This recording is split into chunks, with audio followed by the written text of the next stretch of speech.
Welcome to our Rolemaster Actual play session. Twilight of the Old Order is a campaign set in the world of Duranarki, the continent of men.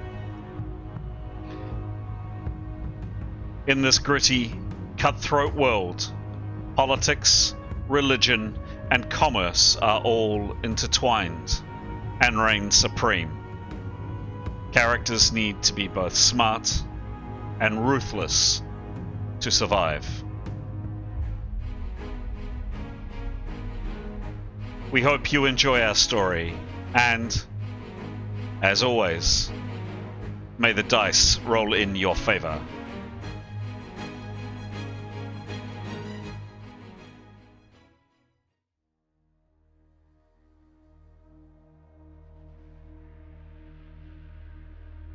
This is episode 98 of Twilight of the Old Order. The Twilight Party have arrived in the free city of Ritana and are planning their next move and gathering information. We pick up the story just as the party has been implored by the owner of the inn they're staying at to assist with a delicate situation.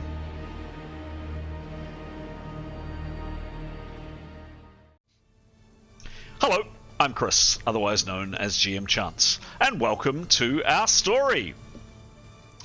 Up on screen are the 6 characters, our 6 heroes for this evening, and in a second I'll hand over to the party, the players that play these characters, to introduce the player or players that they play in tonight's game. As part of that introduction, they will also answer one of the 3 questions that I put out a few days beforehand.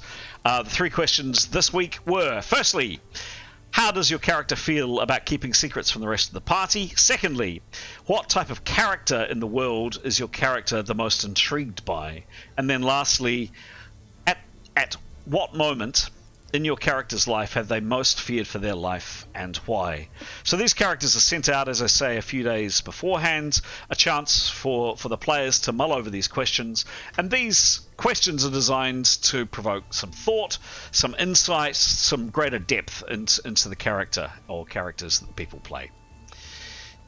Before we get to that, a very quick shout out to our very own Graham, player of both Tanya and Severin in this game. Graham, a long-standing player in this particular campaign, has very kindly produced what I think is an excellent summary video of the first 1 to 81, I think it was, episodes of this game. And then has recorded that video. A link is in the where's my camera? A link is in the description below, and along with that video, there is a short document, a short PowerPoint document, which provides a bit more depth. Why has Graham taken the time and the energy and effort to do that? We started recording these recordings partway through, as I say, at episode 82 for this campaign. The video and the documents are there to catch up players and catch up our viewers, to fill them in roughly on what's happened and the main thrust, the main story of the game. My thanks to you, Graham, for taking the time, the energy and the effort of putting them together. I think you've done a great job. Another thanks to our viewers. The numbers are growing, and the feedback keeps coming in. Thank you for your comments, your questions, your encouragement, I guess. We're growing a community here. We do this as our hobby. We do this for fun, and it's really great that people are enjoying our story and enjoying watching us do our gaming.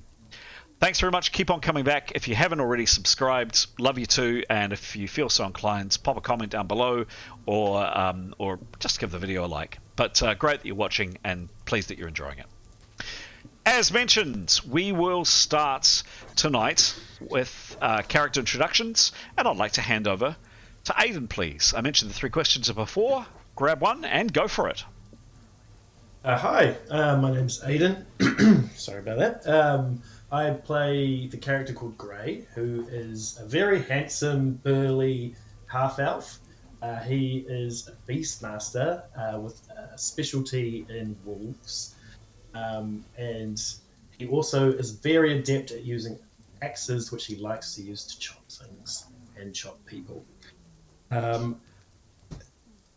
For the question, I'm going to answer the one. Sorry, get it here. What creature in the world is he most intrigued by? And I would say probably wolves. It's his specialty. He can kind of commune with them almost with his eyes. And yeah, he loves them. Loves a wolf, but don't tell his pet bird Ningwen. She'll be very jealous. Excellent. I'm keen to hear a little bit more about what Lingwen's doing and where she's doing, perhaps in the session too. Yeah. Same. Thought you might say that. Marvellous. Thank you very much. Well introduced to Grey. Pete, can you take it away next, please? Sure thing. Kia ora, everyone. So I'll be playing Nicholas. He is a common man. He is a magic user. He's a mentat. So he's quite an unassuming and sort of academic and sort of studious person. So he's sort of, his world's a bit topsy-turvy for him, being involved in this sort of adventuring life. But he's sort of trying to get his head around it. Heard him recently described in a video somewhere that he's a magic-using sociopath.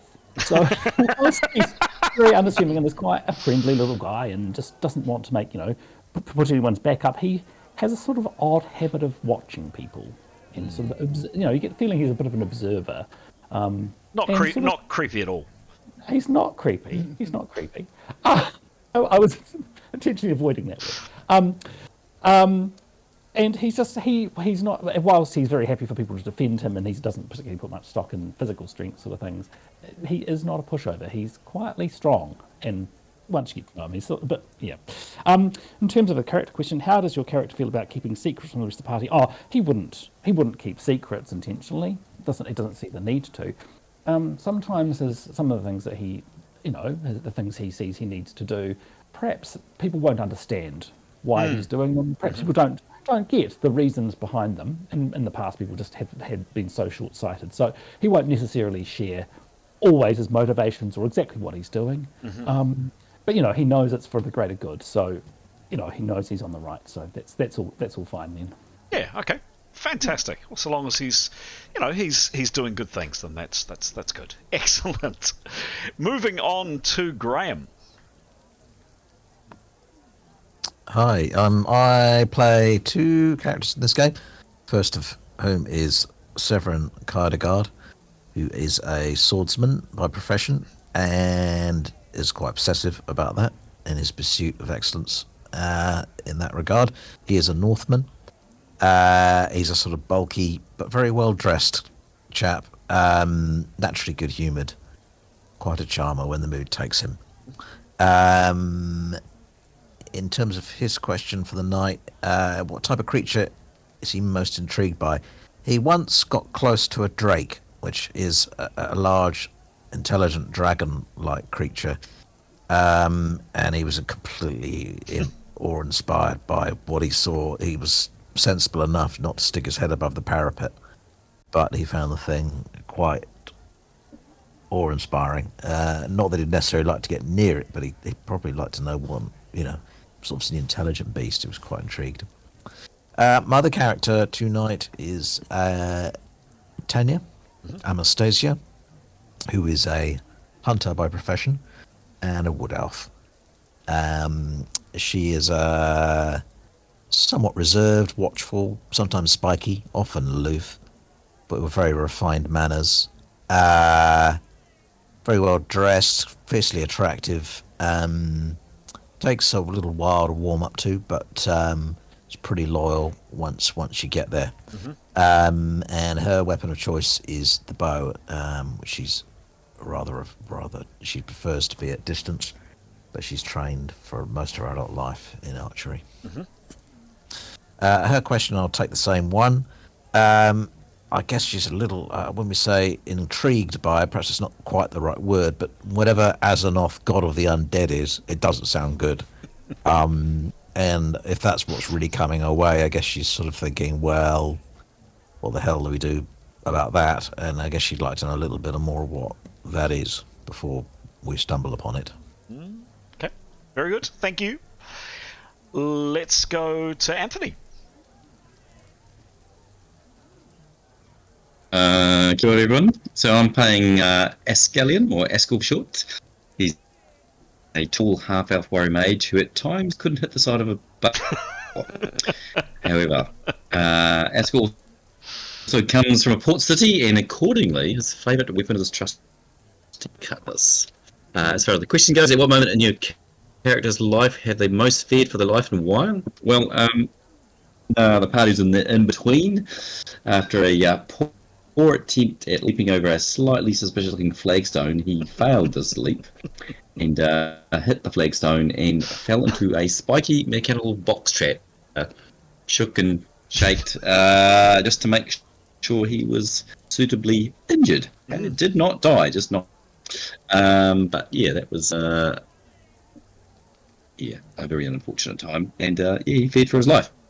Excellent. Came through it all right. He was lucky. He got only speared once. Very lucky. Lots of pointy things in that box, and he only got one of them. He was a lucky man. Last, and by no means least, Stara. Alright, so I played Jada, who's a super tall, 6'7" Iron race, which is Arab looking. And she is a healer, and her favourite weapon is a quarterstaff. Excellent. And she's going to answer the question, how does she feel about keeping secrets from the rest of the party? Mm-hmm. So growing up, she just knew there was a lot of secrets held from her. Like, she never knew who her parents were, so she kind of hates secrets. But she is okay keeping them if there's a really good reason. Cool. Obviously good reason, she'll do it. Okay. So, yeah, would feel uncomfortable, but would do it if necessary. Excellent. Yeah. Excellent. Well met, one and all. Those 6 characters, gentle viewer or potentially listener, are our players, our heroes for tonight.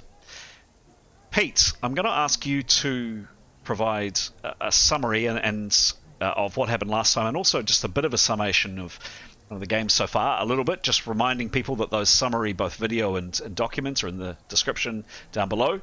Before I do though, Pete, I've had a think, and we started late, for various reasons we started late tonight for the session. I usually do a 4-minute deep dive into Rolemaster rules. We're going to can that for tonight, Pete, so no deep dive. Over to you though. Cool. Thank you. I'll just switch my alarm off. Righto. So, last session, I think I'm right in saying, started after we'd just sort of taken care of that large cat that had been attacking in the streets, whilst we'd basically just arrived in the city and we were on our way to our lodgings. So we made our way to our the place of lodging, the Grand Bazaar Lodge, which was quite a nice establishment near strangely enough, the Grand Bazaar. And we got accommodation, so got rooms, which we were all very pleased with. Had showers, had baths, and slept basically. Bought some more clothes, just sort of established ourselves in the city a little bit. That was pretty much most of the playtime. There was one thing, so the purpose for us coming to this place has sort of evolved. Our initial thought was that in our larger quest to try and stop the Committee of the New Age, so the TCOS movement, we were going to be following one of Ningwen's contacts, so to try and stop this devil dust person, and I've forgotten his name. Starts with a P. Papalus. That's right, Papalus. So we believe that he's going to Tarak Nev to find more information on how to make this terrible substance, devil dust, which is going to be sort of bring around sort of the apocalypse, basically, for the world in some form or other. We believe he's going to Tarak Nev. We want to go to Tarak Nev to try and stop him. We basically need some contacts in this part of the world to put together a party to make that venture into the jungle to the City of the Dead. So we do need some support for that. So we were one of Tanya's contact, Ningwen, had connected us with various people who are called the Mon Men. Yeah, Mon Men. And the one in Gibraltar is Jasir al-Hafiz, chair of the Solar Council. So that's why when we left the in-between, we chose to come to Gibraltar to try and connect with this person who seems to have a lot of money, who we know is against the Empire of Turang, or the T-Cost people. And so perhaps get her on side. We can use Ningwen's name as a contact. So that was the bigger idea of why we were coming here, to ask for help from her. Turned out, so that's one job we've got in the city. Once we arrived here, we had that incident with that big cat, and we sort of stopped this big cat from being killed. We've also got perhaps a contact with Ali bin Samin bin Aud bin Saud, who's the owner of that cat, and he said that we should go and visit him for a small reward because, we saved his cat and his cat didn't kill people and didn't. So I think the party's thinking is that we'll hopefully, through perhaps him, get a more solid connection to this Jasir al-Hafiz. Who knows? We'll see. So that's another job we've got to do. So those two people we want to can make contact with and see what comes from those meetings. But also the next morning after our first night in the city, we had an offer of a job from Alim, the owner of the Grand Bazaar Lodge. He had a bit of a problematic guest, Ali Sultan, who is a wealthy guest at the lodge. He's a blasphemer, and I'm not sure if I'm saying this right, from the same religion, but sort of an outcast group, a schismatic group, Maso de Haast, I'm not sure, and he had made some sort of religious-based scene or caused problems for the owner of this Grand Bazaar Lodge in their public area, and he wanted us to peacefully resolve that somehow. And I think we sort of left off where our group was having a bit of a discussion of our options. Perfect. Nice one, Pete. Excellent job. And Alan is up on screen, and also that was the cat that was referred to. The rooms that you're very comfortable rooms, that you are extremely comfortable rooms that you're accommodated in. The common room, for want of a better term, or the entertainment area in the Grand Bazaar Lodge where you're staying. Very sumptuous, very nice. Pete, that was a great summary. Did anybody else want to comment? Anything missed? Any other observations? Going once. Going twice. Gone. Let's start the game.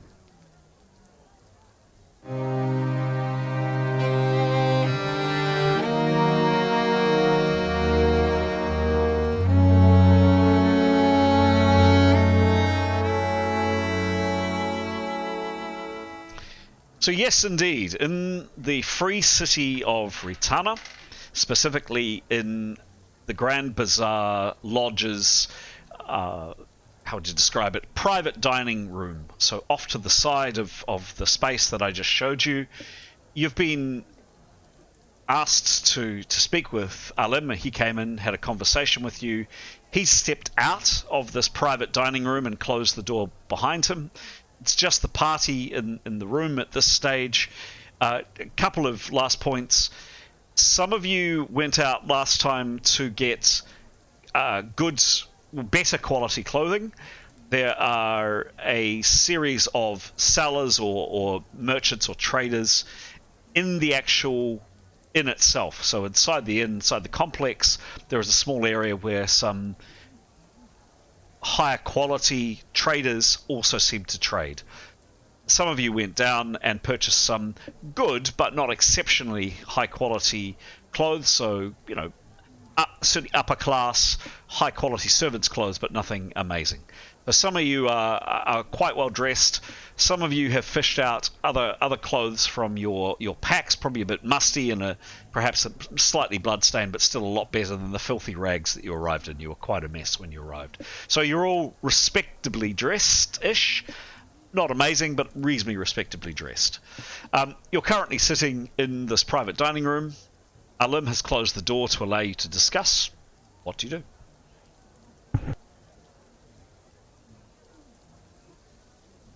Nicholas had proposed, he just would, in his quiet, unassuming way, would have mentioned that he does have a spell, and that can make this guy, Ali Sultan, perhaps feel remorse over the last time he made a scene or was sort of outspoken and sort of ruined the atmosphere. And if we wanted to check in with Alan, the innkeeper, that magic was an acceptable solution, and if he thought also that this guy would, could get a read on what he thought the protections this guy might have, or what the general vibe of rich people's protections against magic would be, then Nicholas is happy to give it a go. If that would be a solution for us. I reckon we should keep a distance. Particularly if the guy has money and we're supposed to be undercover, aren't we? So if we can do it from a discreet distance and not involve ourselves, I think that'd be good to at least visit one city. 100 foot. That's great. We should at least visit one city and not completely blow up. It would be nice. Just once. I mean, actually, what we're doing better than the other lot, but nonetheless.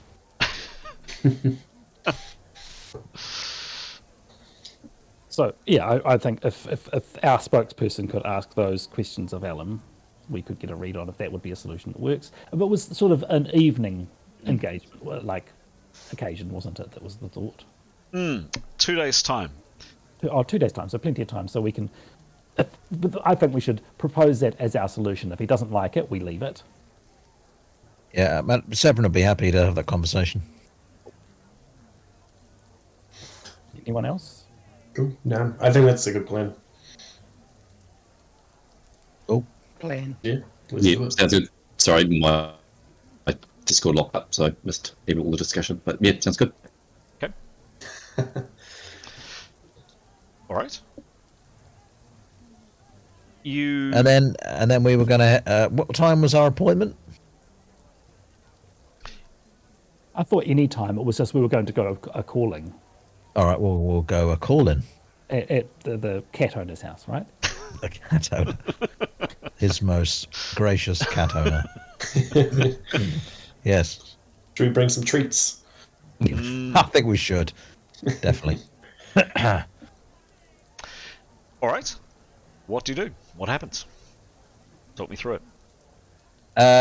Well, Severin's happy to have a quick conversation with Alan about that in the first instance, and then we'll bugger off, shall we? Okay. So you motion Alim back into... Oh, it was Alim, was it? I thought Alim. you said his name was Alan. Not Alan. He doesn't really suit his name. Not actually. really. Alan! Are you referring to the groundhog? Oh, there's the groundhog. Yes, there's the groundhog. Yes. Alan! Alan! Alan! If you haven't seen it, watch that clip. It's hilarious. Alim. Alim. Alim, right. Alim. Apologies. That's all right. He's not a groundhog. Alim is welcomed back into the room. He bows his head and says again, he's speaking in South Tongue. Just to note, by the way, the languages that you've heard in and around, not that you've been in this place very long, the predominance by far and away is Haradanian. There are other languages that are spoken, but you haven't heard much. You've heard a little bit of South Tongue, but not a lot. He is at least speaking South Tongue. He says to you, my honoured guests, my friends, I've asked this request of you. It's highly irregular. It's not something we do as a guest house. This is meant to be your home, your sanctuary here in our beautiful city.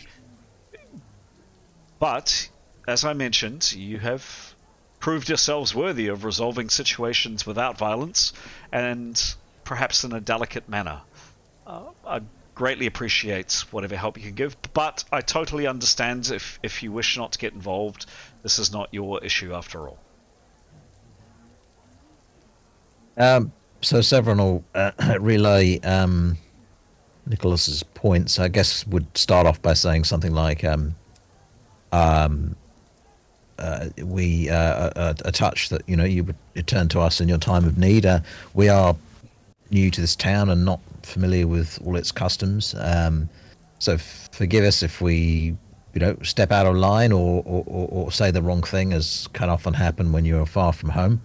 I think firstly, if we can be of service to you, of course we would we would we will help wherever we can. We don't want to make ourselves unpopular, having just arrived.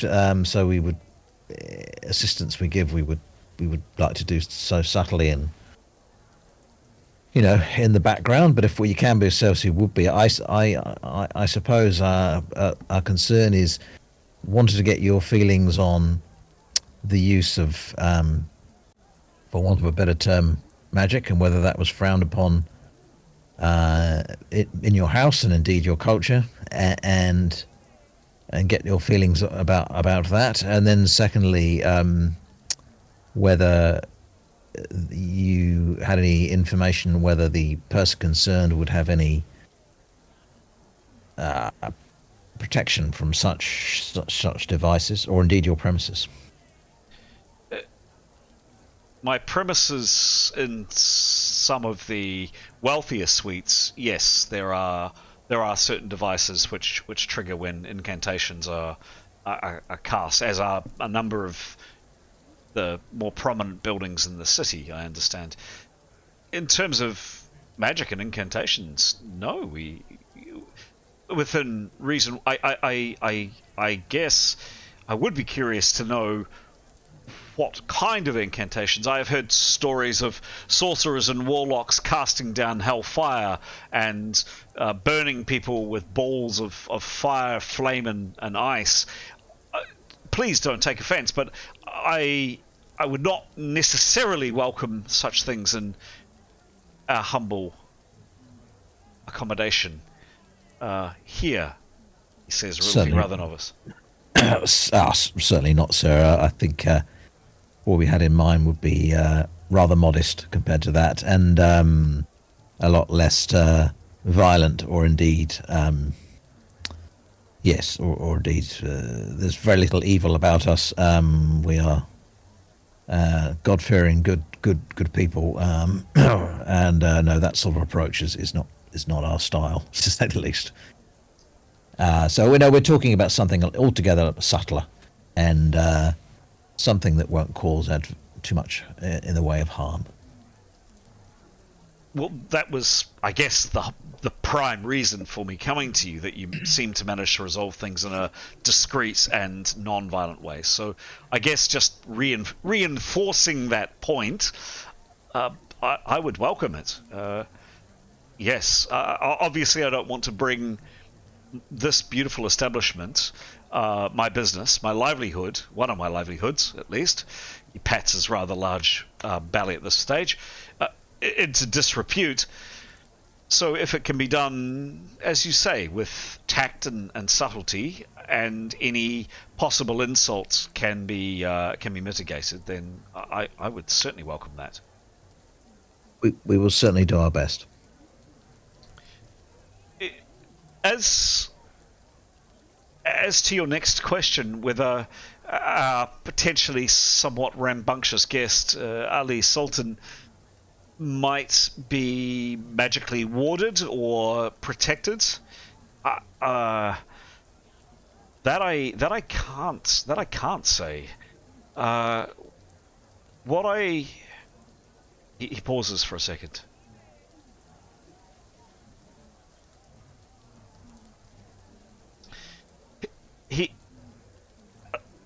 Ali Sultan does travel with sometimes rather capable men. I described them to you previously. A bodyguard, principally a man with a sword, who is permitted or has been granted some kind of license because he carries his weapon openly. Other than that, I haven't seen any form of protection. I really do have a concern for our upcoming celebration in 2 days' time. It's very popular.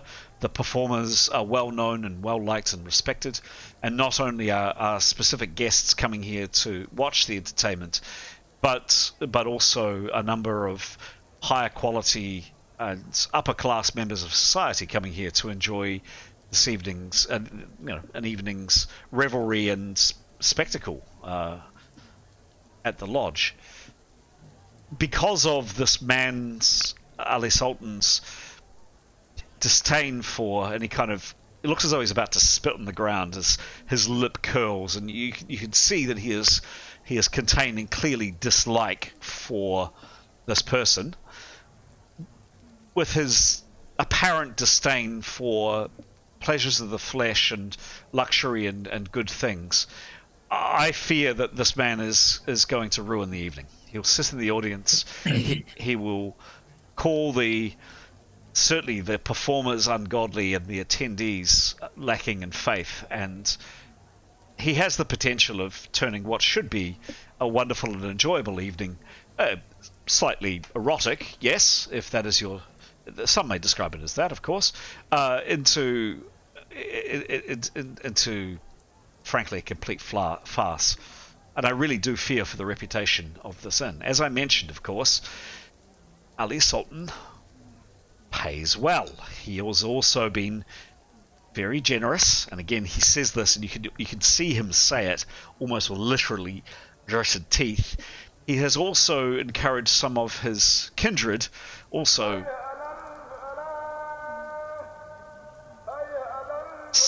similarly disposed people of his own potential faith, to come and stay at this establishment. So he has brought in good business. So you can see I'm caught.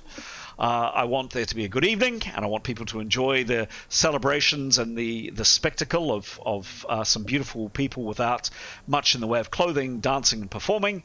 And on the other, I want to keep Ali Sultan happy. If you think you can do that in a discreet and manageable way, and certainly with no bloodshed or upset, I would welcome that.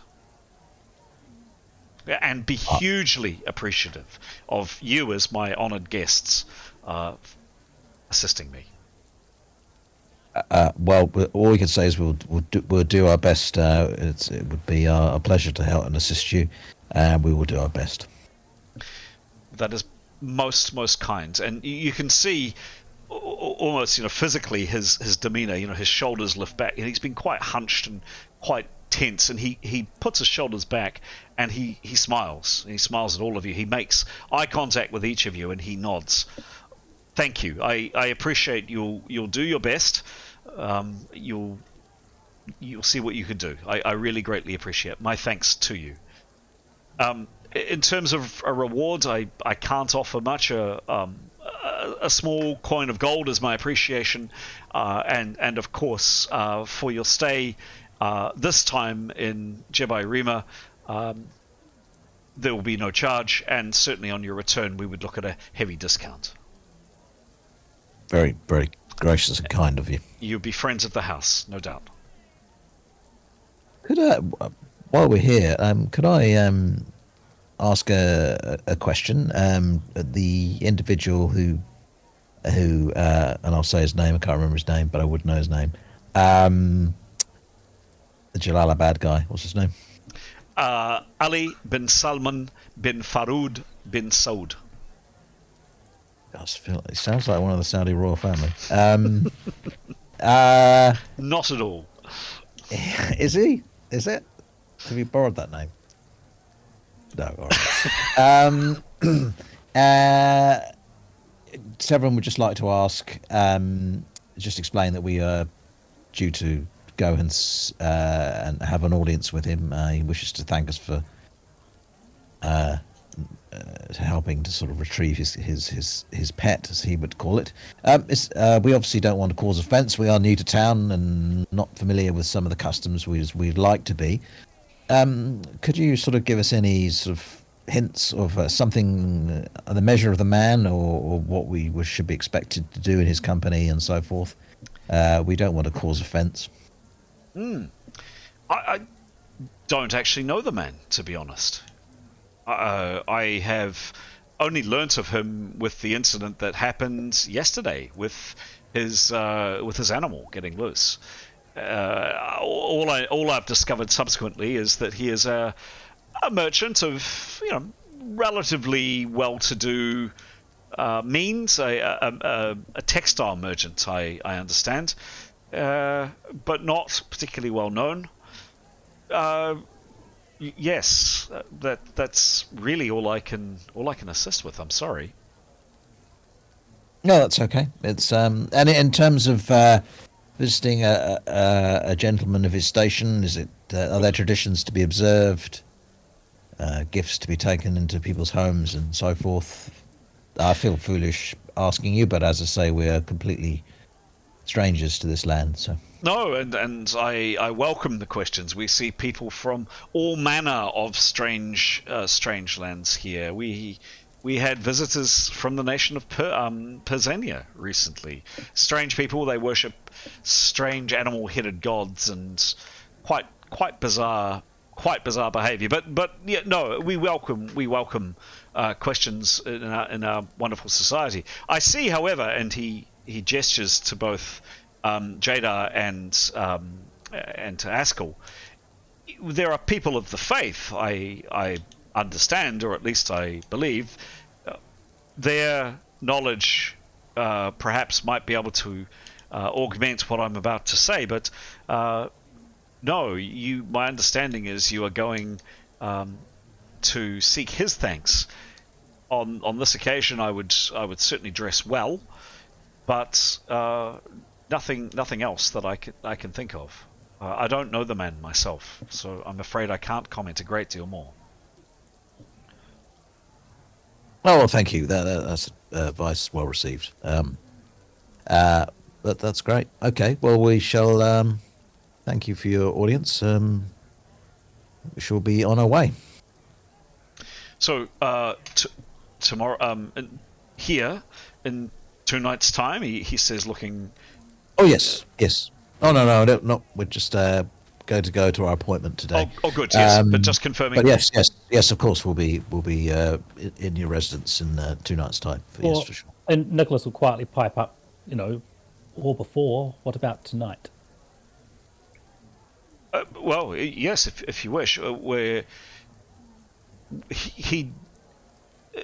Sultan often doesn't make himself known. He seems to actually revel in dealing spite. So often, if there is no particular function or event or celebration on, he quite often won't come and join us here, but prefers to dine in one of his suites upstairs. But he may be down tonight. If he is, I'll certainly point him out to you. Nicholas will nod and thanks. Again, my sincere thanks. And with that, Alim gets to his feet. He bows very low, and again smiles at you all. And he looks like a man that a weight has come off his shoulders. He turns and walks back out into the quite sumptuous. Let's see if I can get the right picture. There we go. Look at that, first time around. Common room. Restaurant, and with this very, very large dais, which I've described like a performance dais in the center of it. What do you do? Well, that's good. So, Nicholas, you'll be summoning a demon in the dining hall or something tonight. That'll be something low key. Can you imagine? And we'll just start slaughtering people left, right, and centre. Only once. You summon one demon. Right, should we go after our appointment then? Let's do it. Let's do it. Okay. Give me something to work with. What do you do? What happens? Describe, please. Well, I think we're all dressed up and ready to go. We had sort of secreted those who could have hidden their weapons about their personal packs. I think one person had a pack with carrying some weapons in it, for the hell of it. And I think Gray's been convinced to drape a shawl over himself or something. Yes, he's covered his nipples. Very fancy. At least put some elastoplasts over his nipples. Yeah. Only the best ones. Of course, with tussles. Yeah, so I think we were going to proceed in an orderly direction to wherever this chap said he lived. Okay. Great. So yes, there were, I think, 3 short swords in Tanya's pack.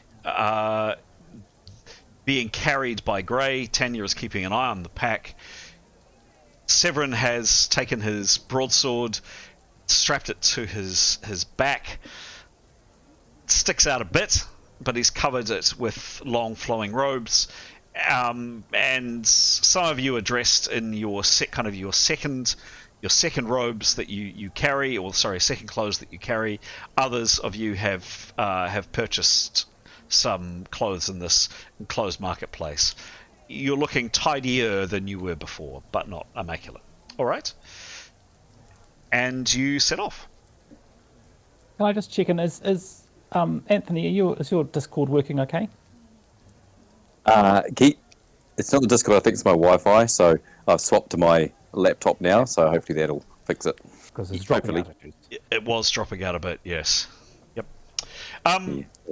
But no, that's a lot clearer. All right. Well, within a pretty short period of time, you are out onto the street and you start asking around.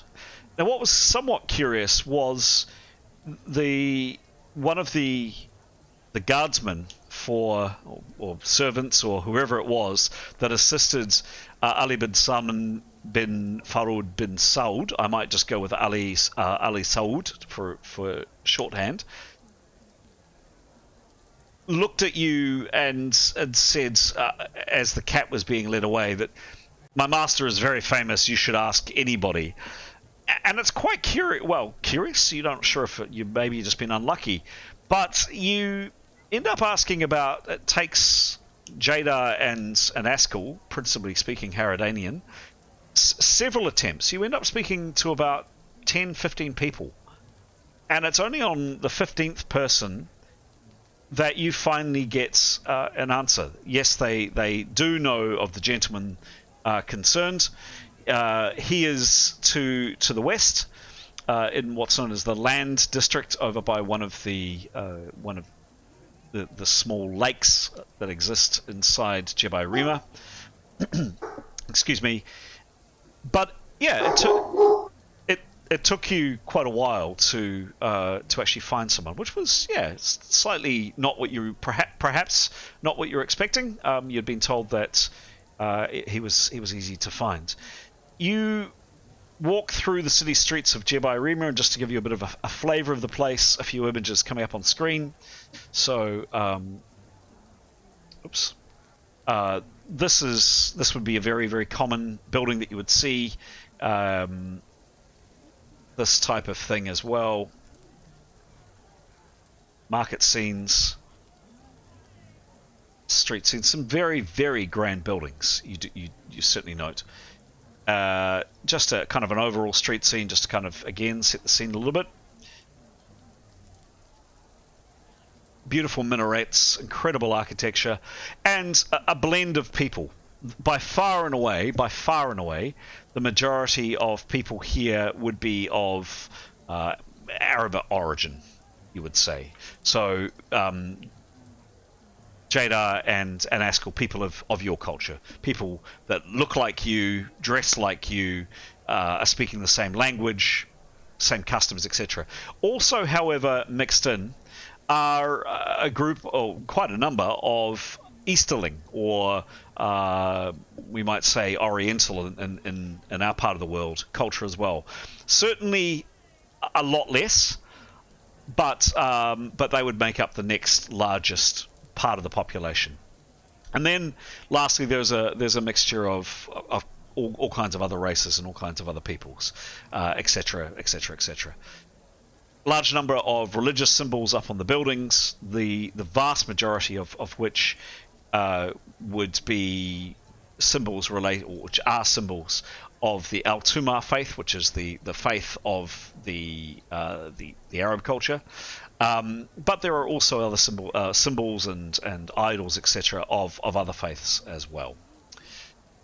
Just a bit of colour there as you walk through the city streets. The place is busy. You can hear in the background. You walk through the market district, which fades as you walk further east. but it's certainly a busy city. The other thing, along with the weather, and again for the second day running, you've been here 2 days now. You arrived yesterday, and again today. It's raining, as you can both hear and see in a second on screen. The other thing that really strikes you about the city is the relative cleanliness of its streets. There doesn't appear to be much in the way of litter. I mean, it's all relative, of course. This is a game which is set, or a world which is set in effectively Renaissance, late medieval Renaissance times. So yes, of course, there are midden piles. Yes, of course, there are pigs rooting through garbage in certain corners or alleyways, etc. But by and large, this is a much cleaner, tidier, better painted city than many of you have ever seen, and certainly many of you have seen for some time.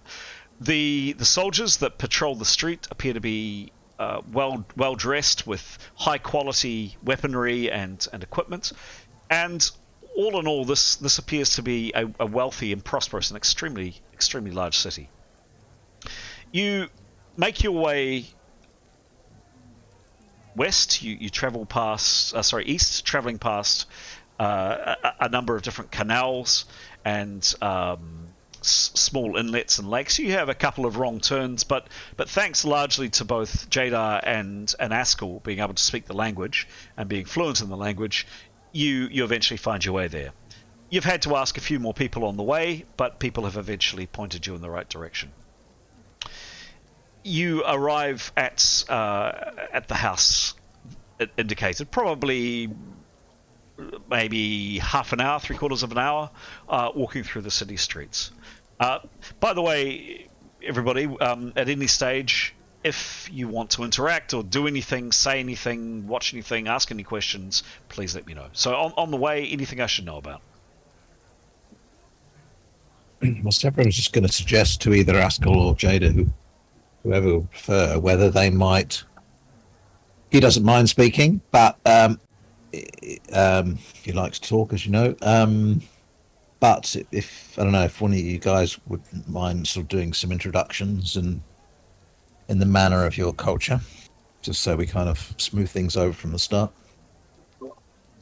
Yeah, actually, funny, I was just about to say, Askell would be probably articulating and pointing out features and customs and any sort of cuisine that might pass, and just the general sort of culture. Maybe not as familiar with the actual city itself, but obviously the faith, etc. And take the opportunity to introduce to stalls. Stop and casually barter and move on and that sort of thing.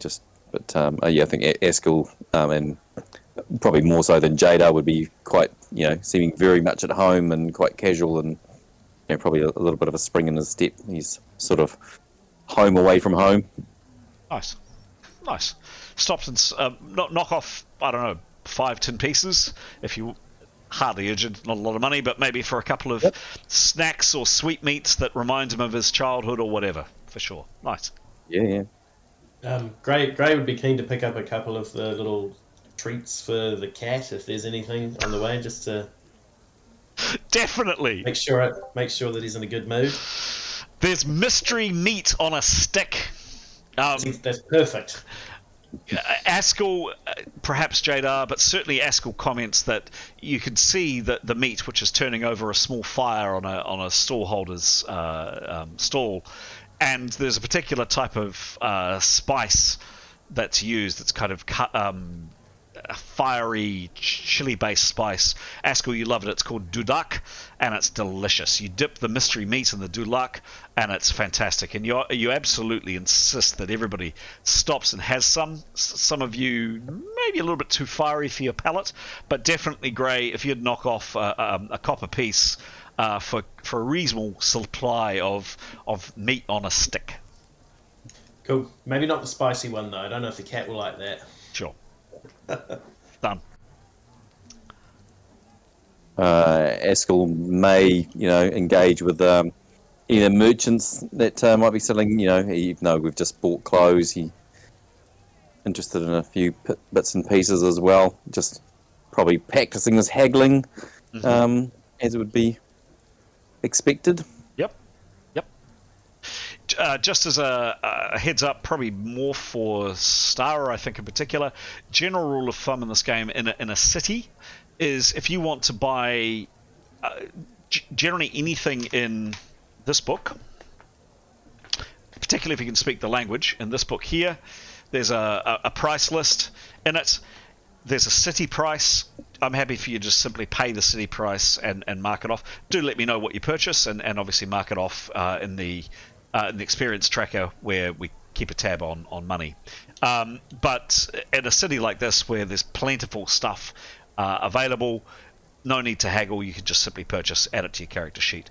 In smaller places where resources and shops may be less common, then we'd probably roleplay it out. But here, just go for it. But yeah, Askell's chatting to people, a bit of gentle haggling on the way. Yeah, just kind of get into the swing of it. After the horrors of not only the in-between, but also being in foreign lands for a while, it's nice to be back on familiar territory, perhaps. Anything else I should know about, guys? Nope. Not from me. No. Okay. So you arrive at quite a beautiful building. It's a little bit run down. You're surprised to see there are a couple of just could do with a bit of a clean on the outside, but a building of white marble, 3-storied. That you can make out from the outside. There is a large wooden double set of doors with iron on the outside, and there is a large bell associated with it, a bronze bell on the outside. Also hanging on the outside of the door is, and very, very common in the city you've all noted, is a symbol of perhaps what's inside or what profession the people inside might be involved in. And in this case, there is a slightly faded looking bolt of cloth, purple cloth, which has faded sometime, or has faded a little bit. And that's swinging on a hook above the door. Who does what, please?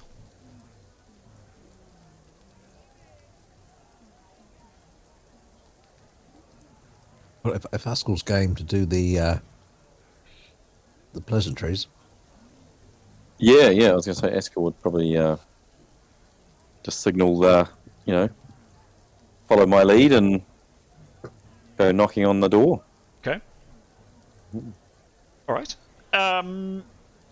There's a pause, and you wait a few minutes. You ring again, and the door is then opened. One of these two very large wooden doors, iron-bound wooden doors, is opened by one of, you think perhaps one of the guys you saw yesterday. To be honest, you were absolutely ravenous yesterday when you arrived in Jebairima. You were also covered in the filth and blood, some of it yours, some of it other people's, from the in-between. Really, you might be a bit hazy on details, but you think it might have been one of the very large gentlemen that you saw yesterday. This guy would stand not quite as tall as Jadar. He'd be 6'3", 6'4", but wide. This guy is solid, and he has a massive, massive belly on him. He is unusually bare-chested. Most people here have a pretty strong sense, it looks like, of decorum, etc. He doesn't. He wears a very, very, very small vest. It doesn't really cover up much apart from perhaps his nipples, and a very large baggy pair of pantaloons.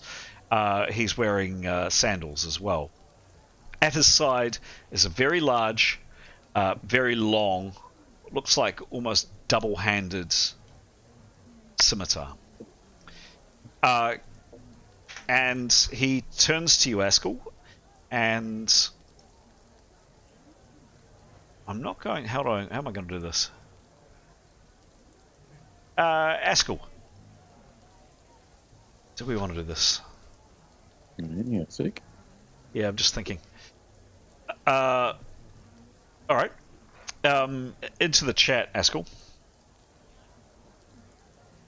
Oh, yep.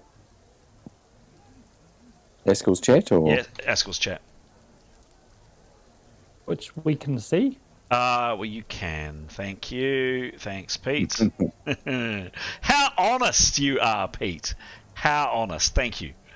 I want to spoil the surprise. Yes, indeed. If you do... integrity rule. Indeed. You can't see that, however. Correct.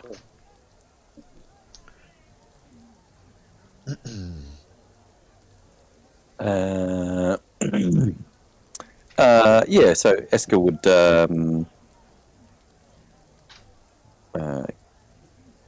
a bit of a low bow and a bit of a what would be customary sort of salutation, and say now who he is. I'm a scallion, and a bit of a title to it. Me and my friends, colleagues, have been sent to your master's house. We've been sent here to carry out a task.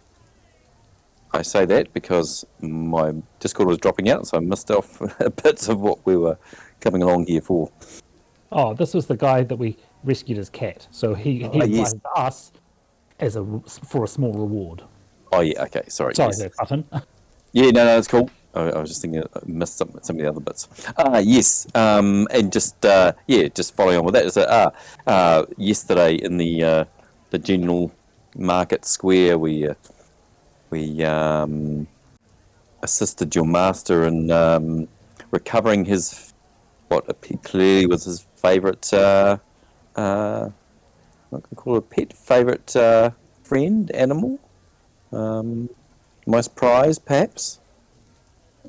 Okay. And he invited us to drop in and come see him at any point. And here we are. We are clean, we are refreshed, and looking for engagement. The large man smiles and nods and then says that to you, Askell.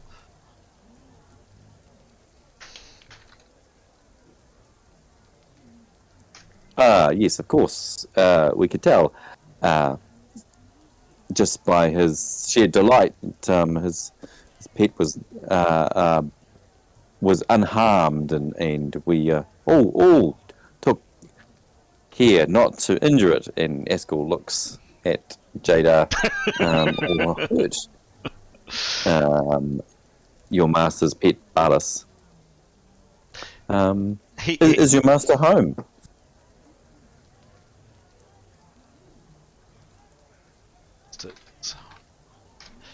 He smiles again and says that to you. Oh. Thank you very much. And then I'll turn to the rest of the party and we can I'll say, hey, we're welcomed in. And if there's any customary things that might be into entering someone of this wealth sort of house, whether it's removing shoes or whatever, he'll just educate the party on it as we enter the home. Okay, so you come inside. This is the interior of what you see. Whoops, no, it will be if the GM can get his imagery working. Here we go. There we go. Did that come up? No, it didn't. Why is that not working? There we go. See that? So in a courtyard, you're coming through that doorway, or you can see through that doorway this courtyard, a fountain, etc. inside. You've come into like an ante room, or an ante room, I guess, leading out to the outside. The door closes behind you, and the large man turns to you again, Askell, and asks the following.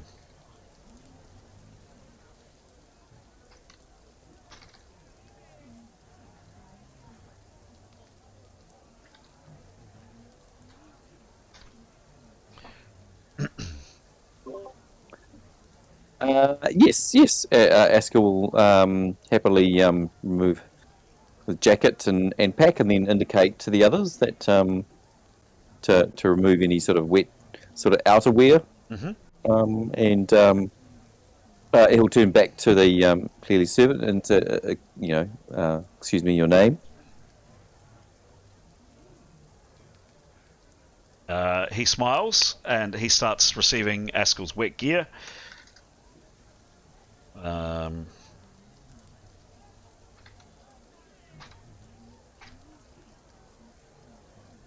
Motion, and Asker would be very polite with motion, and just encourage and indicate for everyone else to follow suit.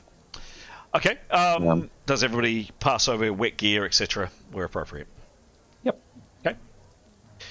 As two things that happen as Mossin, this very big man, reaches towards the pack that Grey is carrying. Do you relinquish it, Grey? I'm assuming.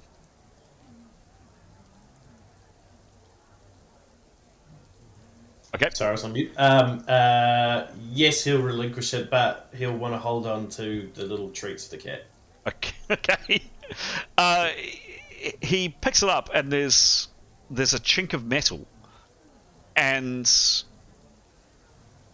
he turns to Asker a little bit puzzled and says the following.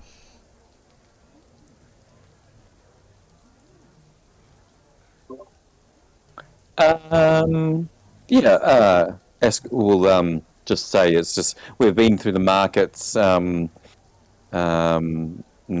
friend Grey here has picked up some fine artifacts from the markets, but also just sort of like also go to him just common trinkets really, but he is a simple man, and Tanya will maybe hearing the noise and sensing what's going on. Will say to Askill, saying, I'm happy to stay out here with all our items. Suggest that maybe we don't want to walk in to someone's home with anything concealed, particularly that's sharp. So I'm happy to stay here with the belongings. And at this moment, he turns to Severin, and he hasn't really looked at Severin before, and says the following to Severin. He's kind of gesturing at Severin and says something. He says that to Severin, Asker. So Asker would look to Severin and just say, Moshin would like to take your robe.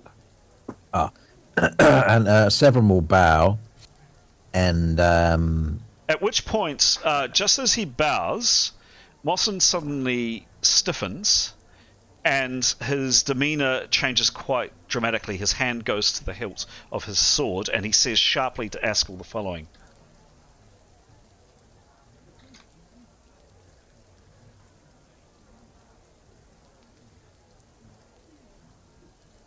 so Severin will put his arms up in the... And he's clearly alarmed and angry when he says the following to you, Asker. Asker will just repeat again. Just in the pack is just trinkets from the market.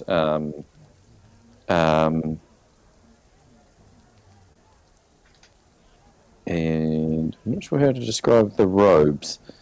Severin asks, with his hands up in the air, asks Asker what the chap has said. Just a second. Yeah. Right, just a sec. Yep.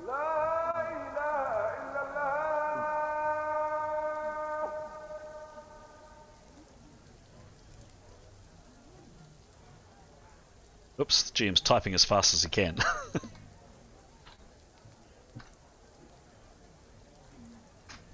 And hand on his hilt and staring intently at Severin as he says that.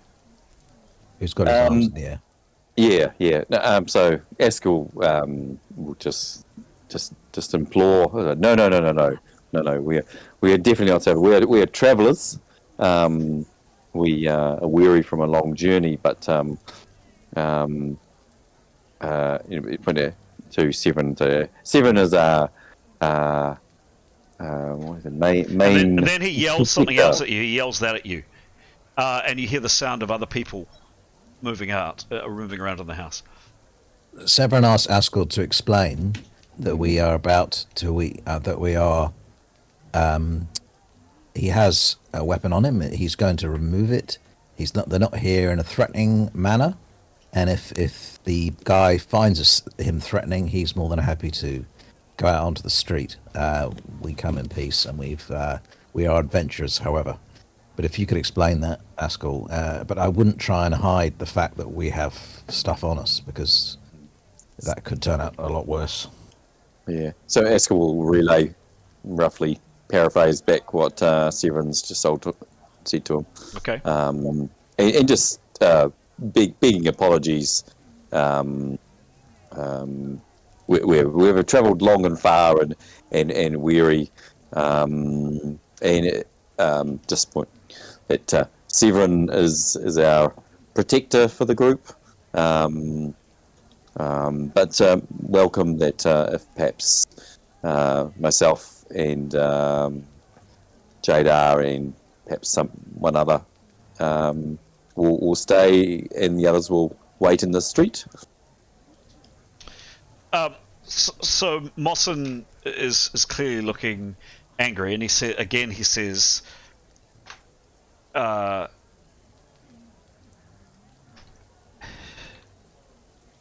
following.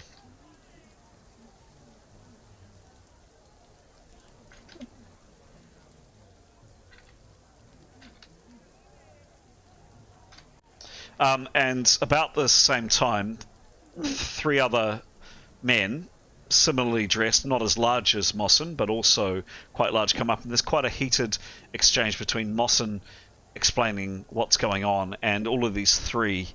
One of them, at least, has hands straight to the hilt of a sword. One's kind of buckling on a sword belt as they come. Severin, you've got your hands up. Askel, you're frantically saying, "Hey, no, everybody, it's okay." Any other actions from anybody else I should be aware of? Anything that either Gray or Tanya or anybody else is, or Nicholas or anybody else is doing?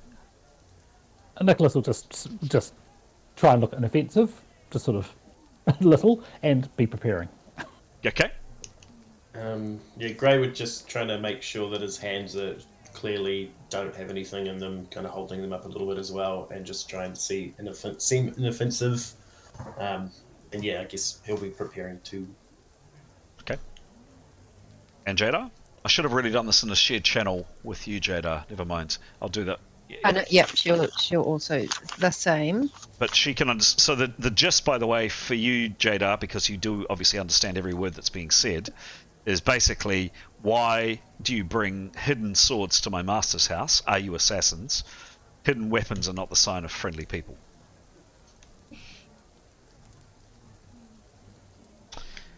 Anything else from Jada? God, are we going to lose our weapons as well? Well, just, I guess, yeah, we need to explain our way out of this. Okay. I'd like probably someone who wishes to speak and who can communicate with these people to make an influence roll, please. Can I suggest it's probably Severin's got quite a high charm. Unless anyone's got a higher charm. He's got a plus 65. Can anyone beat that? No. But Graham's not that charm. He'll speak South Tongue, but doesn't he have the earbuds? Oh, he could activate those. That's quite true, actually. Can I activate the earbuds then and speak, Chris? It's a spell. Make a roll. Oh, no, hang on a minute. No, I won't do that. He'll speak in South Tongue. And, yeah, he'll charm and be inoffensive in his body language. Okay. Give me a roll, please.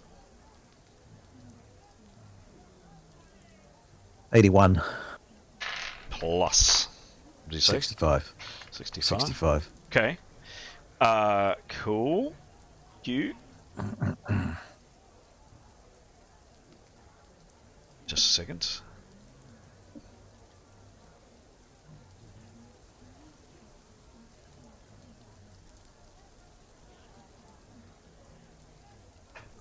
All right. What does he say? Actually. Yep. Yep. What does he say? Well, he's going to be. His body language is extremely non-aggressive. He's going to apologise for causing offence and say that we are here to. I'm afraid some of us are from faraway lands, and we were sorry we caused offence. And of course, we weren't aware that carrying weapons around in people's homes where we come from, that's quite normal. Of course, we will remove them and remove the weapons from your premises. And I apologise for the misunderstanding. Okay. And for your patience and our regard. I'm afraid we are not accustomed to. We've only recently arrived in the city, and we're not akin to the local custom. So we humbly beg your forgiveness. However, if you would allow one of us to step outside, we'll remove anything that might cause offence. Okay. Jadar and Askell. Mossin turns to you, Askell, but also Jadar, you understand, and says that. And he's just shrugging his shoulders.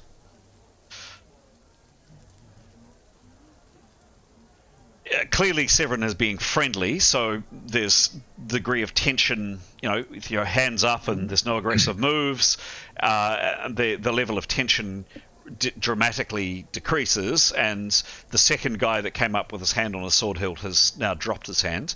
Mossin still has his hand on his the hilt of his scimitar, however. But yeah, he says the following to you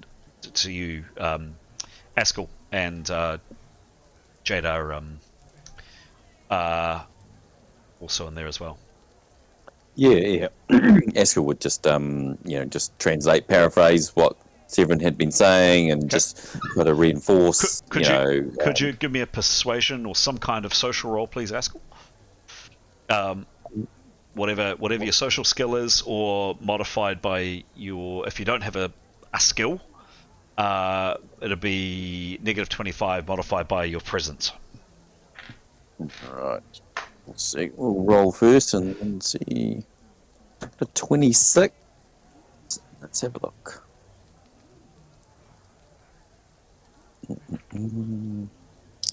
Yeah. No persuasion. So,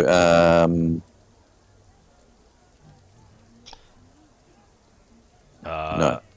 Anything like basically. Charm, persuasion would be your best, but anything like leadership or any social skill, if not -20, -25. What's his presence, please?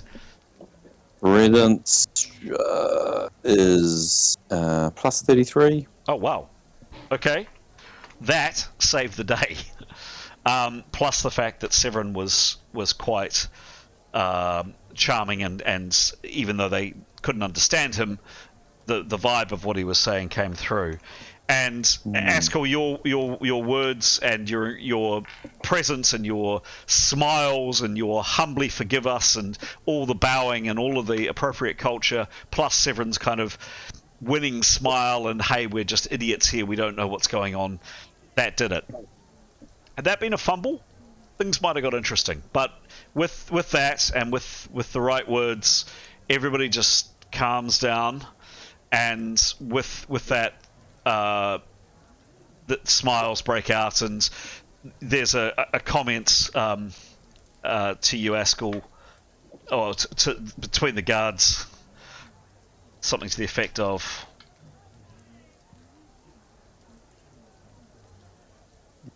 that, and also for you, Jadar, as well, and kind of looking at each other and laughing. Hang on, just coming, Jadar, and laughing a little bit. But tension in the. Yeah. So Askell will probably be laughing along. Yep. Okay. So suddenly, Severin and Co, you've got Askell and Mossin and the other guards kind of laughing at you. But Okay. yeah, tensions have gone down. What actions do you now take? Severin would like to ask Askell to ask the guards to say, and he's laughing along and all the rest of it, looking sheepish, according to what's being played out.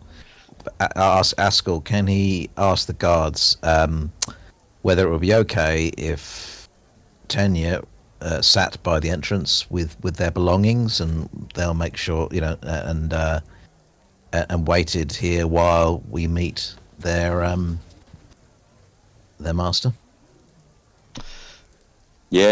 Askell will relay that to Moshin. Okay. Well, Mossin, and I'll come off the chat now. Mossin turns to you and says, "Well, why must your companion wait outside? If you'll give us the items, we will take good care of them." Well, I mean, Askell would probably turn back to the group, I guess Askell would say he's getting a good vibe, like a comfortable vibe from there. It's just whether we want to risk it. It feels low risk. I think Tanya at this point will bow to Askell, and then turn to Severin and bow, and say in South Tongue that masters should be no. I mean, it's my duty to take your belongings, and as your servant, I should really take your belongings, and that is my job, and I'd be more really that is what I'm here for. Yeah. Well, Askell will pick up what Tanya's up to and just go and back to Moshin and just said, just indicate Moshin is actually a servant. Not Moshin. This one is actually a servant, so doesn't need to come any further. She will wait here with our belongings. Mossin kind of shrugs, as you will. He gestures to a nearby seat and welcomes Tanya to sit down. Words to the effect to you, Askell, that there's no need, obviously, to wait in the rain. She would be welcome to wait here. I will, he says, turning to Askell, and suddenly the smile drops a little bit, and he looks right in your eyes. I will, however, now personally check each one of you before you meet my master. So yeah, Askell would happily bend his arms and step forward, okay, and then allow Moshin to pat him down, and then encourages the others. Okay. Yeah, I think rather than being discovered, Severin will point out his weapon, and invite someone or Tanya to take it off, with looking at our hosts to make sure that they're complicit in the activity. Okay. He noticed the sword on Severin, by the way. I guess. But, yep. Okay, so you disarm. You're suitably frisked. Tanya, you're left in this kind of antechamber. You're given some tea. It's rather nice, should you care to drink it. The remainder of you, after you've been searched, you do check a couple of times, Mossin looking you up and down, checking out your clothing a little bit. Once that formality has been over, the door to the anteroom is opened up, and you can see on screen, hopefully you can see on screen, you actually come through this doorway here, and you're taken through into this courtyard. It's not strictly accurate. There's actually a canopy keeping the rain off over some seating. You can see the seating down in the bottom left-hand corner. Mossin gestures for you to please take a seat, and informs you that his master will be down presently. Unless anybody does anything to the contrary, you take a seat. Anything I should know about? Anything I should be aware of, guys? Tanya will take her place with the pack and all the weapons and look at the floor. Okay. He's happy to play along. Cool. Yeah, I think Eskel would just relate to the group. Like, you know, Jada will know, but just of any sort of like quirky little customs or nuances to be aware of when meeting. You know, he'll lead. Eskel will, Jada will be sort of following close suit. But also just quick discussion between the group of, you know, what do we want to achieve, what do we want to gain. Yeah, That's a good question. are we looking for work, employment opportunities, or are we just No, we're here. Information? We're here. I assume we're going to do what we talked about last week, which is receive his thanks and all the rest of it graciously, and then, as an afterthought, mention that a friend, a merchant associate of ours in Jebai, Rima, Mabeth, suggested that we might make the acquaintance of an old merchant friend of his who we believe abides in this city. So Severin was just going to talk about that person and whether he knew of him and where we could find him, but quite casually. And So, that person is the Mon Men contact that Ningwen gave us, right? Yes, that's right. Just here at Hafiz. But yeah, he's going to do it quite casually at the end of the conversation, as if when we're going to turn to leave. You know, so we don't make it seem like it's the reason why we came. We came because, you know, we were asked to. We want a reward. Yeah, that too. Give us the money. sounds good. All right, Jada and Gray.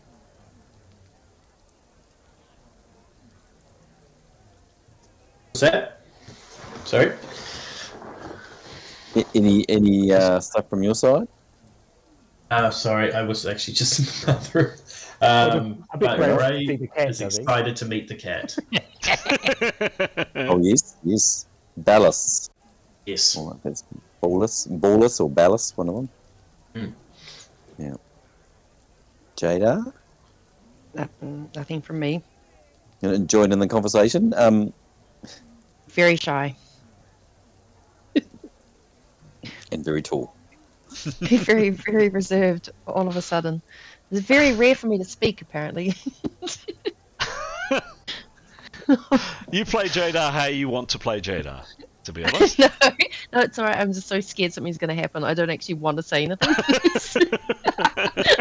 Until something happens, and I'll be like, I knew it. All right. So you sit outside. I mean, the weather is hot. It's quite humid, but it's nice to be out of the rain. You've walked for 20 or so, 30 minutes in the rain. You're still, some of you are quite wet, so it's nice to be not being rained upon. You can see on screen the place that you find yourselves in. It's certainly impressive. It's certainly clearly a place of wealth, but yeah, there are certain features about it. Some marks and stains on the wall. Some of the plants and the planters are looking a bit decrepit. A couple of them have died, and there's kind of dead plants and pots. Just impressive, and looking as though someone was wanting to keep this place some time ago really beautiful, but it's just gone a little bit downhill in the last little while. You've been sitting there quite a while, actually.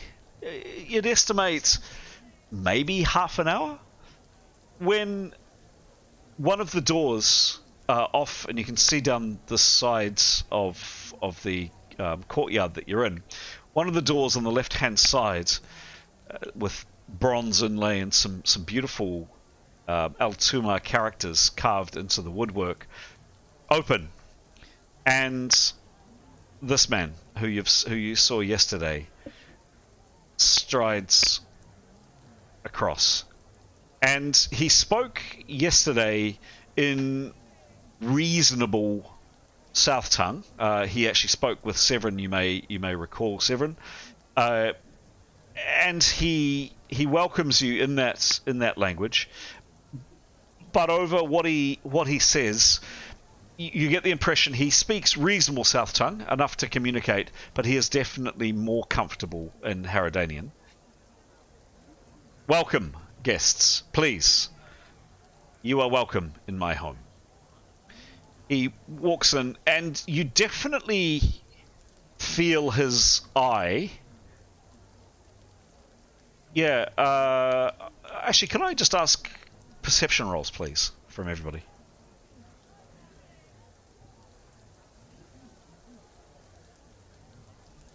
Everybody present, obviously. I got a 1. Yeah, that's masked. It is masked. Asset Pete. I'll just check that. Oh. Okay. Plus 39, because he's gone up a level recently. Yeah, cool. Yep, cool. Next, please. 92 from Severin, but it's masked. Perception plus 72. Okie dokie, cool. Next, please.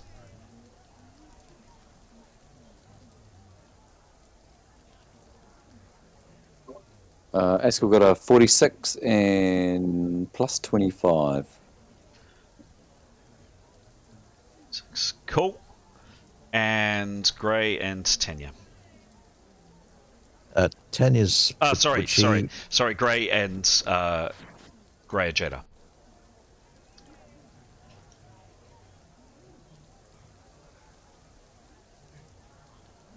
Hello? Gray, Jada? 100. Hey! Nice. I do that right. One Yep. And exclamation mark 100. D100, yep. Oh, hang on. You missed the D. It's the D, yeah. Oh. Yeah. So what is it? Exclamation mark R. D100. Why? Where'd I get the D from? D, and is there a space? Space D 100. That's where it's going wrong. Handy trick to know though. Yeah. It's not working. Am I doing wrong? So do exclamation little r space D 100. Oh.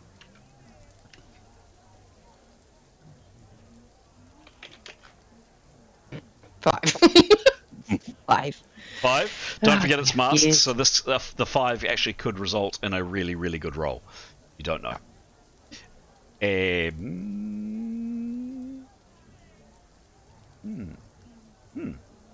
There's my result. And do we have one for Gray, please? Is Gray still with us? Aiden, you there? He got a... Sorry, I've been talking, but You've been talking to I'm yourself. an idiot. 43, and then his perception is plus 38. 43. Cool, thank you. Okay. Yes, Severin and Nicholas, you happen to be looking at the right time. It's not any great degree of perception, but you just happen to be looking at the right time. As this man comes out, you notice that Ali bin Salman bin Faroud bin Saud, he definitely eyes you all up and takes particular note. You can see his eyes kind of following the lines of your clothing and the quality of your clothing, and just for a second, Severin and Nicholas, you see a slight raised eyebrow from him and a slight sneer looking at the garments that you're wearing. Please, friends, be seated, he says, and Askell asked everybody to stand up and to bow as he came in. So you definitely, Nicholas and Severin, noticed that. He sits down in the central place and turns to you. Your names, please, my friends, he says in slightly halted South Tongue. Well, Severin will stand and bow deeply and give his name. Nods. Gray will grunt his name. Grow. Excellent. And Nicholas would bow deeply but hesitantly and give his pseudonym, which is Thomas Tallis. Okay. Eskil would obviously speak in Herodanian and introduce himself, but then also indicate to Jada, introduce her, and noting that she is, due to her career as a healer and the monastery, she doesn't say as much. And she clearly knows the appropriate place for one of her gender as well. He says in perfect Herodanian. Clearly, misogyny is alive and well in Jedi Ritana. He looks at each of you and turns again to Askell and asks in Herodanian. No, he starts in Herodanian and then switches to his slightly more halting, a little bit better than Grey. Well, no, probably about the same as Grey's actually. South tongue. And Grey has got a bit better. What brings you to Jedi Ritana?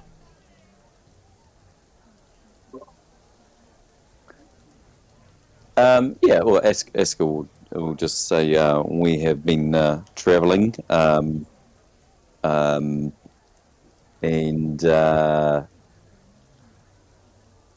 being from, I forget the sister type city of the region, encouraged the group that we must come to the fair city of Jedi Ritana. And see the sights, and we're also just looking for opportunities. Well, you certainly found an opportunity yesterday on the fair streets of our city, he says, and looks as though he's just cracked the funniest joke imaginable. He smiles. Eskil will smile back. We'll smile back. At this moment, a servant, not one of the very large men, a young woman dressed all in white, comes out. She's carrying a large, beautiful silver tray with a range of steaming mugs of, well, firstly, a kettle of tea, and then she catches her master's eye. He nods, and she puts the tea down and starts pouring cups of tea and handing them to each of you. Do you all drink, by the way? Yes. Eskil will Okay. encourage everyone as well. Nicholas will pretend to, but I'm gonna pretend. Yeah, same. Yeah. and Nicholas would like to do poison detection. Yeah. Poison. Yeah, I was thinking the same thing. Poison. God, you guys are so suspicious. Sure. Yeah. Go for it, Pete. Make a roll. While they're doing this checking, Eskil will be smiling and just warmly enjoying the drink, and to give back to the servant that they're enjoying the drink. This is He rolled Mars Pete. 37. And does he have a skill? Poison law is plus 48. Plus 48.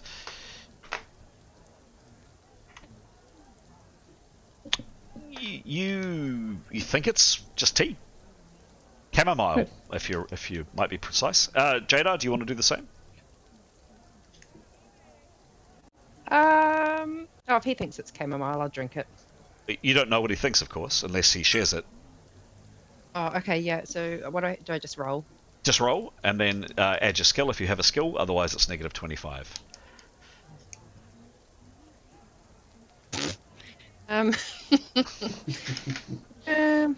What was that? Intuition. It's masked. Yep. What's my skip? What am I looking for? Tuition? No. What's the roll, please? 3? 3, okay. It is masked, so that 3, sorry, and for our viewer and listeners' purposes, masked is just simply a twisting of the result. So the players roll the roll. I've got a kind of a reverse chart of what that number is, so that the roll is secret from the players.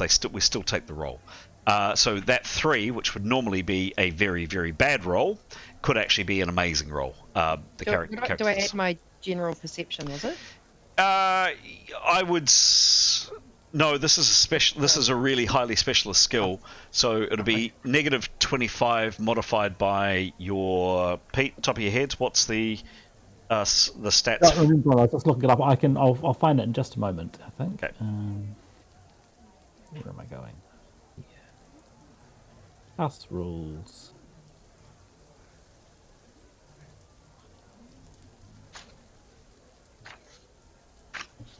Maybe I won't find it. Page 23. Oh, that's right.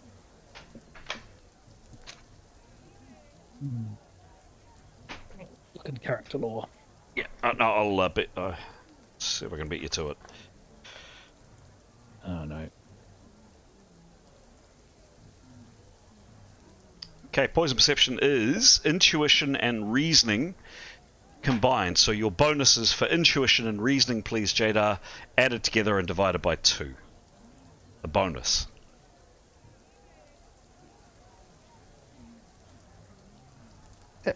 Which number am I looking at? It says intuition. There's a whole lot of numbers. Yep, the final 93? one. No. Oh, The plus 13. Plus 13. Yep. And then what was the other one? Intuition. Reasoning? Yes, intuition and reasoning. Yep. Intuition and reasoning plus 27. 27 plus 13 divided by 2 is plus 20. It's 20. Yep. So that was a 3 minus 25 plus 20. Jadar, as far as you're concerned as well, you think it's chamomile tea. Okay. And quite good quality too. But you don't have any skill in detecting poison, so who knows? I'm still going to fake drinking it then. Okay, sure thing. Nicholas fakes drinking too. Sure. I think Severin will drink. Mm-hmm. But he's also like to charm. Yeah, sure. Give me a roll.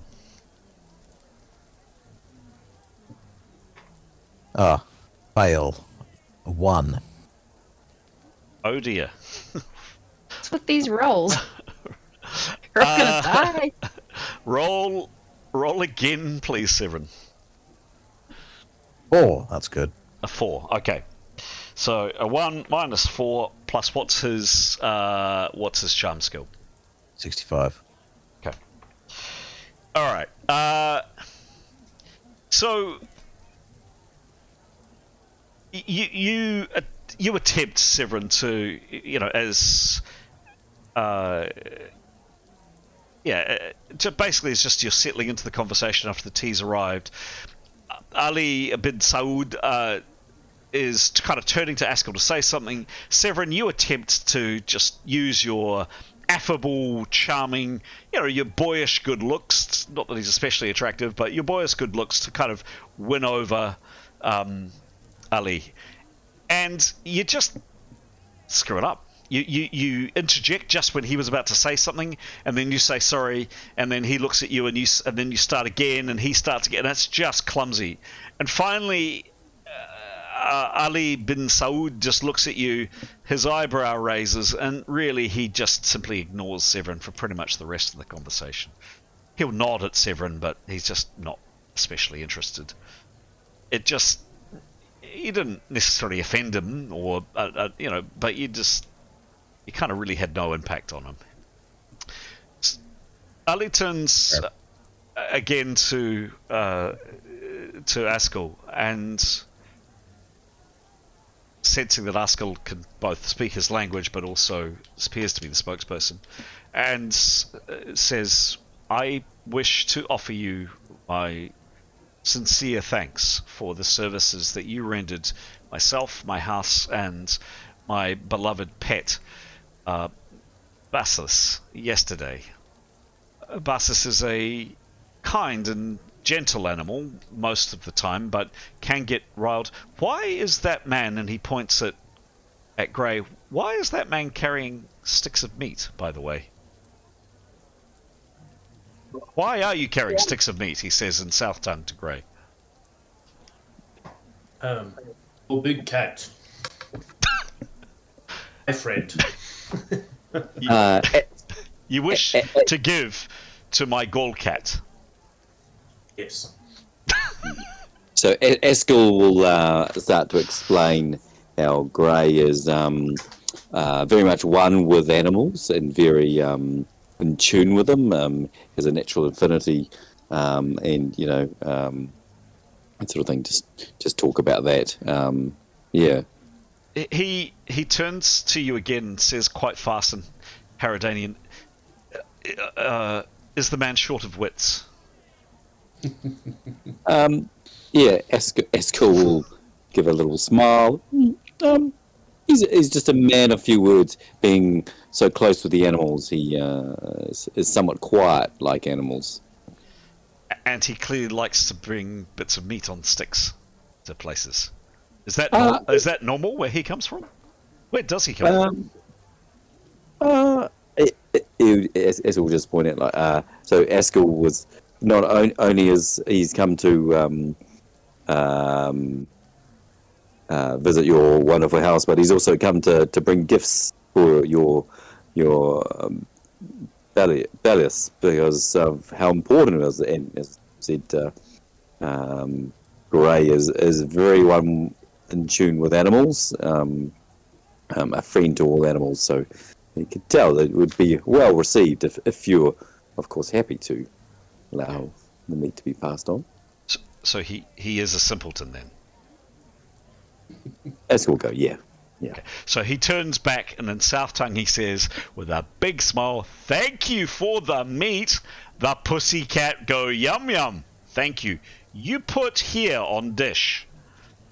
And he points at the dish for Grey.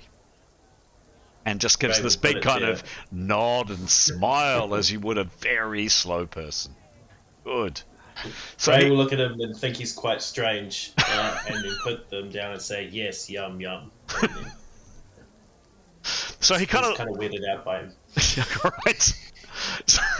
Because Grey is not a stupid person. Grey is actually, from memory, has quite a high reasoning. He's quite a smart guy. He just doesn't speak the language. So you can kind of almost see Ali take stock a minute. He looks around. He's looking at your somewhat shabby, not shabby, but your clothes, kind of eyeing you up and down. He kind of gives a dismissive, slight sneer to Severin, shakes his head slightly at Jadar, looks at Grey, and you just see him looking a little bit kind of baffled. He just turns back to comfort and safety, which is currently Askel. He really hasn't focused on Nicholas at this stage at all. So, as I was saying, my sincere thanks for the services that you rendered. My cat is a gentle creature. A gall cat is a highly valuable item, as you may understand, but Basilisk is more than that. He is a member of our family. He dislikes his cage being interrupted. In fact, one of his keepers recently lost an arm when going in to tend to the poor creature, and yesterday, alarmed at someone again coming in to clean his cage, he took a bite out of one of the cleaner's legs and then fled over the wall, and hence you found him.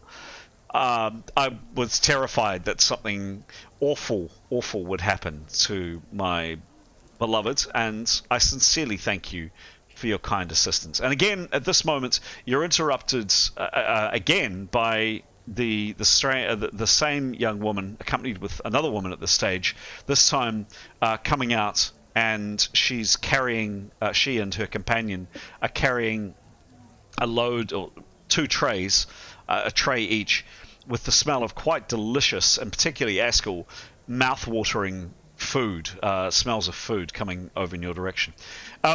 Ali looks up and sees the 2 women approaching and just catches their eye and just looks back at the 5 of you and just quickly shakes his head, and the 2 women just turn and take the food inside. So, yes, as I was saying, I'd like to thank you very much for your services rendered, and I have a small gift as a token of my appreciation. And with that, he reaches into his robes and brings out a small purse, decent-sized purse actually. There's a decent amount of money in it, and he puts it down. Well, no, he actually gives it to Askell as a small token of my appreciation, he said. And also, and at this moment he claps, and 2 other servants, 2 men this time, come out, and each one of them is carrying a bolt of cloth. One is carrying, if you can see it on screen, that orange cloth there. It looks like some kind of silk, perhaps. And another is carrying this quite beautiful blue cloth here. And these 2 quite heavy and quite large bolts of cloth are laid down next to where you're having tea. I sincerely thank you again, and I'm assuming that you are very busy people, as indeed am I. And again, kind of looking at Severin, eyeing up and down your clothes and kind of giving a weird look at Grey, says, I'm terribly sorry, but I would thank you, and I must continue with my business. A new order of silk has just come in, which I must fulfill. But my sincere thanks to you. Good day. Could Severin have one last crack? At the charm. Or even just interrupting. Yeah. Yep. Talking. If he can't roll again. He'll roll again if he can. He can't. Sorry. No, alright. Then he'll just have a crack anyway. Yep. And just say something along the lines of, Sir, before we take our leave, I wonder if I might ask a small favour.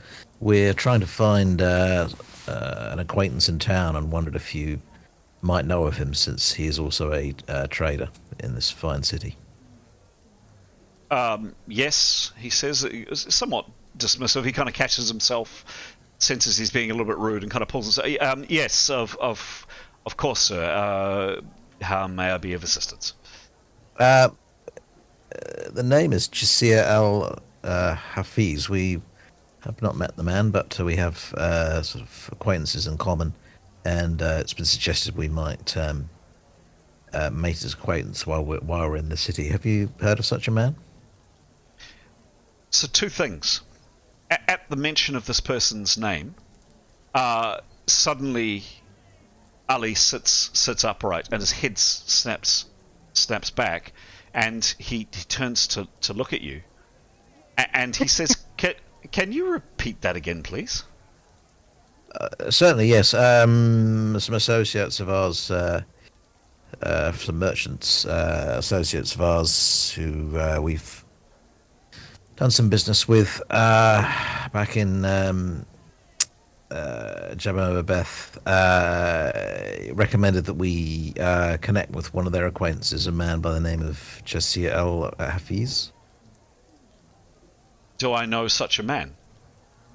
Yes, we are new to town, to the city. I'm afraid you've probably noticed our manners and we're not accustomed to the social and cultural norms of the city, but we're endeavouring to fit in, and suggested that.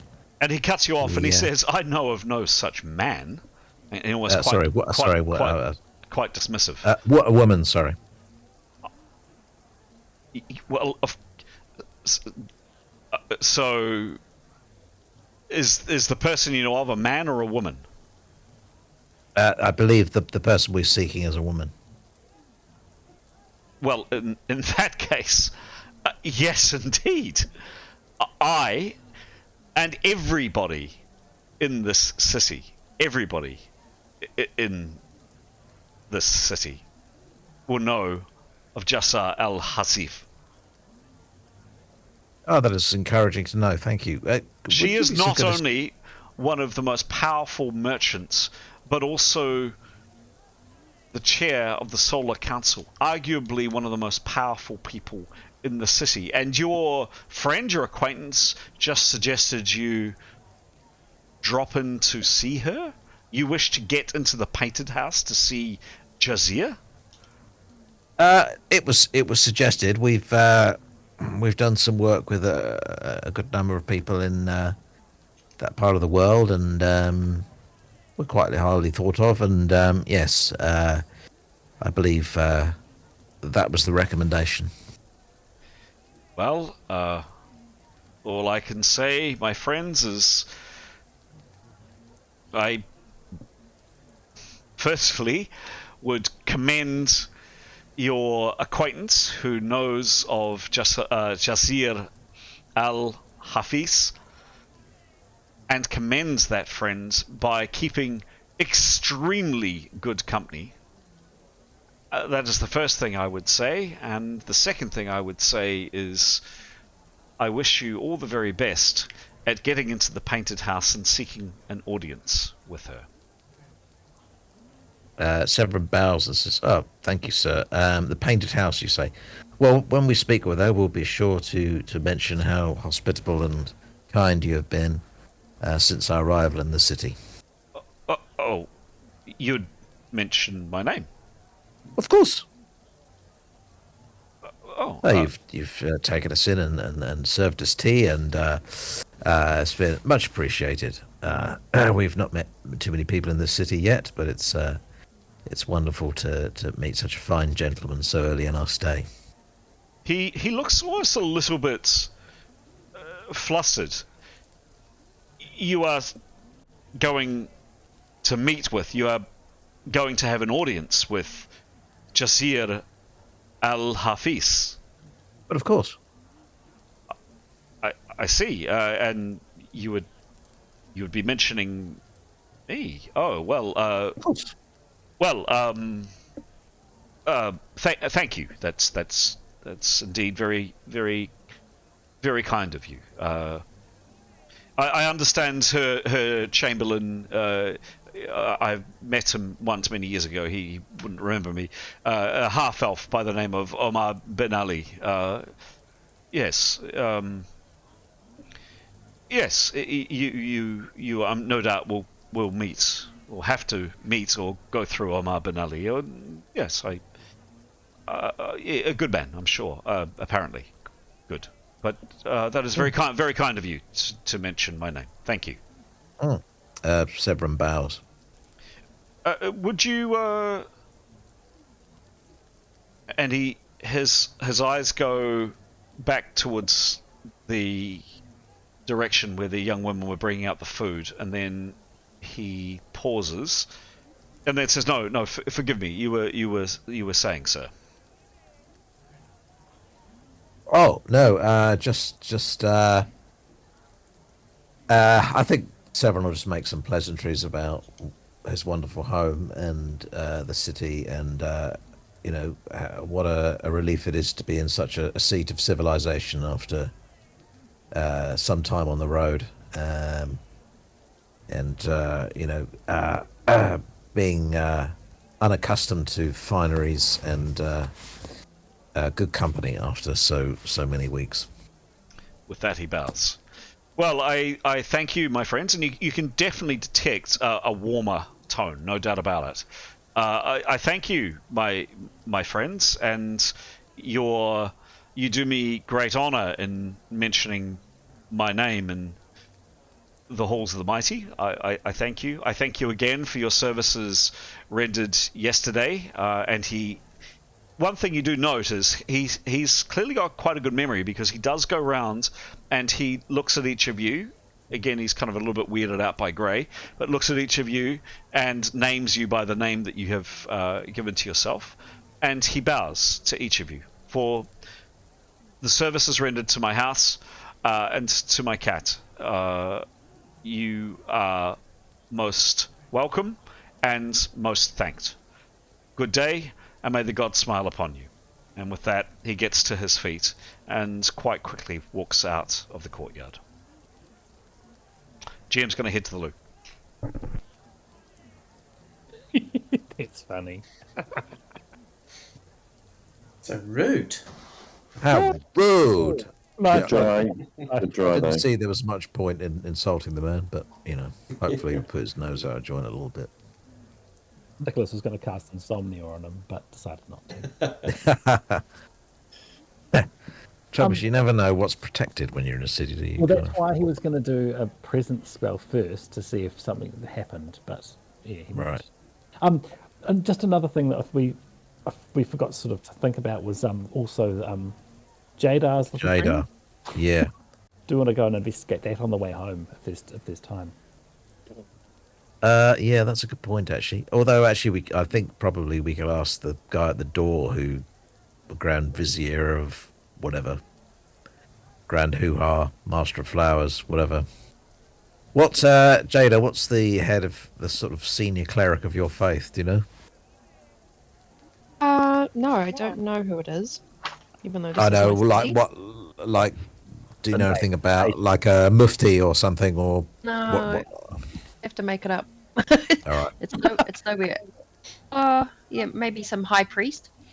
Not sure. Yeah, I think that's a good idea. We should definitely find out where the centre of your, what sort of structure there is in the city around your religion, and then perhaps you could go and make contact with them. That's the good thing about religious buildings, though, isn't it? Because they usually make them quite big. Yes. Yeah. Do we want to stay in the Handy. city long? Like, are we risking just being in the city? Do we want to get out fast as we Well, can? I think it'd be good to get rid of your demon. And we're here to try and meet up with the lady, Jazia, if we can. I think Ningman's name will probably get us an audience. Really? So we want to connect with them because we've not made a connection with the Monman yet. And we're going to ask for her help and assistance in getting some sort of party together. Not necessarily her paying, but in terms of how we might go about arranging a group, an expedition in secret, or at least with a decent cover story to Torang without arousing suspicion. Obviously, we're on the other side of the sea To from where that Terra would Nef, start. Yeah, Terra to Terra Nef, sorry. Yeah, and we're obviously at the other. I mean, we wouldn't go from here. We'd be arranging it in. I can't remember the name of the city to the south. Do you remember? Oh, Lysander Lysander. or something. But she may well have contacts there. So it's just about whether we can make use of her contacts to put an expedition together, not under our own names, that could take us to Tarak Nev.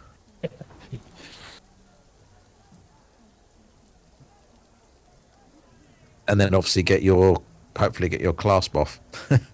I think we should do that next, personally. Yeah, I think no, we should have that's- time today, right? Yeah, definitely. Definitely don't stand in front of it.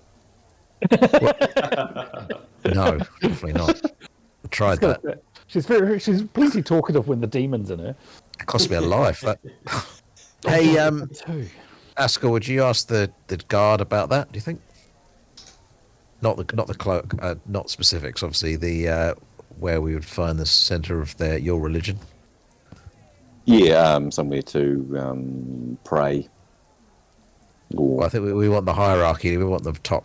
We don't want the top guy. So because this is very powerful. So we probably need to go to the top. The head of the Grand Mufti Mufti. or Mullah. I don't know what they call them. Whatever you call them.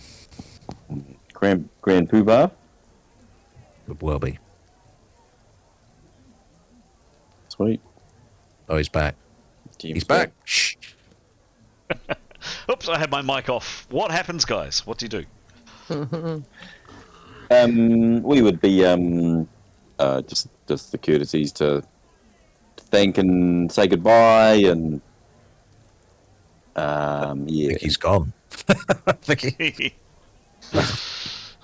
to the clearly Moshin and Co are still around. We'll be thanking goodbye, making our exits, collecting our stuff, and then just talking with collectively with whoever's remaining, just about where we might find the heads of our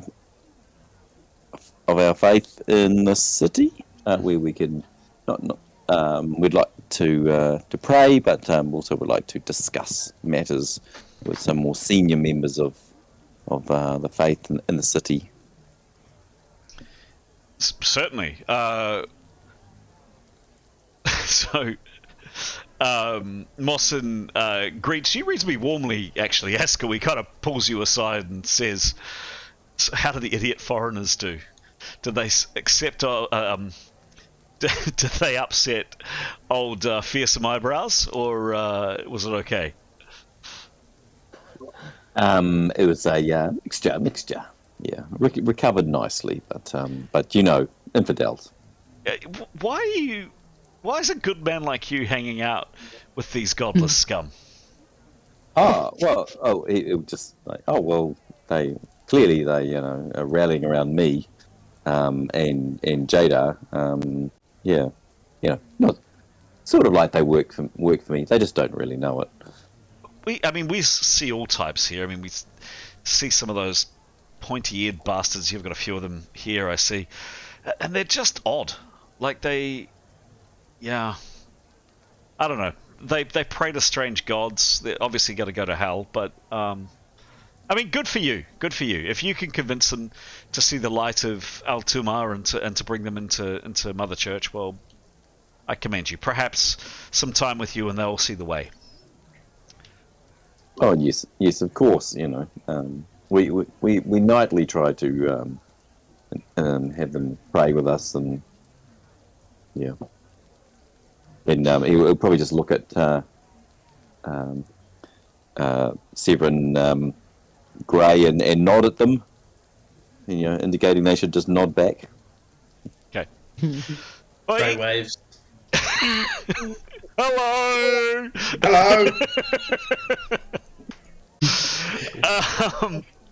Tanya, you've been well treated. Waiting outside, you've had quite a lot of tea. The rain has eased off a little bit as you come onto the street. Mawson turns to you and says, "Well, as to your last question, yes, actually, if you head back, if you head back towards the market districts, and you then, before you hit the market districts, you take a right and then a left, you'll be into the realm of the high temples, and very easily, you will find the grand temple of Kasan, and yes, indeed, the Molhi. Molhi is the high priest. The Altuma faith doesn't really have a strict hierarchy, certainly not like Roldan does, with bishops and archbishops and cardinals and things like that. Most of their senior clerics come from all kinds of places, but the Molhi are typically religious scholars that have risen through the ranks and often know some very powerful people, and often end up being the most religiously significant person for not just a city, but sometimes an entire region, sometimes an entire colony or large area in your homeland. Often, by the way, Molhi are... Not often, but commonly, Molhi are related to or have some kind of connection to the living god being the fourth of the three, in other words, the Emperor himself, the Emperor of Thumazul, who, in the Thumazulian faith, is actually a god incarnate on Earth. And yes, as I say, the Molhi quite often will have some kind of connection, a distant cousin or something like that, to the Emperor himself. To hear that there is somebody of that seniority and status here in, a a well-to-do city, but not a massive centre of faith, is quite interesting for you, Askell and Jadar, to learn that. But yes, those are the directions that you're given to the Grand Temple of Kasan. I wonder where it's better that if the two guys go alone to that, actually, given the general attitude to non-believers in this era place. Might be better if you, maybe, yeah. Might need a servant to come along though. Don't push it. So, yeah, tell me what happens, guys. You're out in the streets. Oh, who's carrying the two? There are 2 bolts of cloth you have. It's now getting wet. Clearly Carry the those. servants. The woman. Yeah, all the women. No. I hate this town. I'll carry the swords. Okay. Gray's happy to help out. Okay. Describe what happens, guys.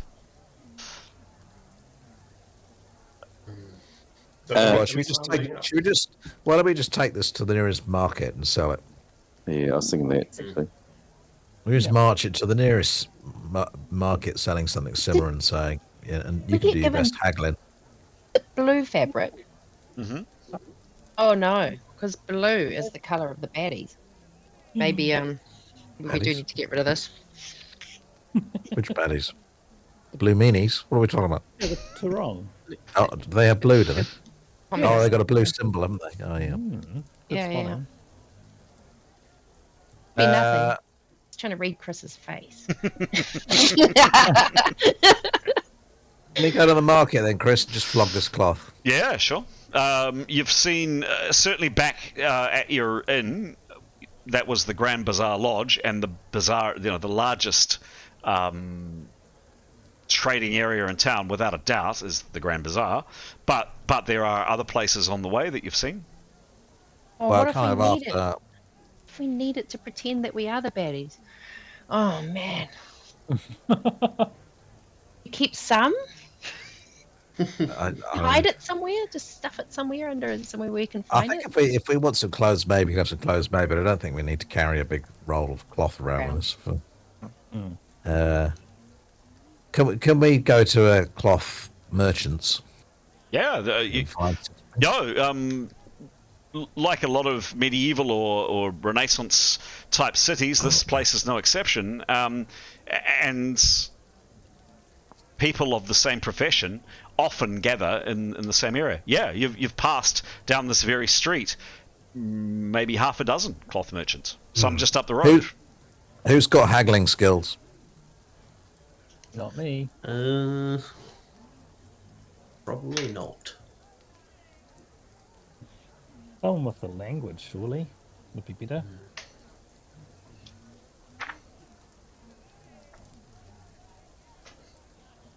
Got surgery. Does that help? No, but no. No, sis. You Oh, could do okay. juggling. Quite good. at juggling. Acrobatics. Yeah.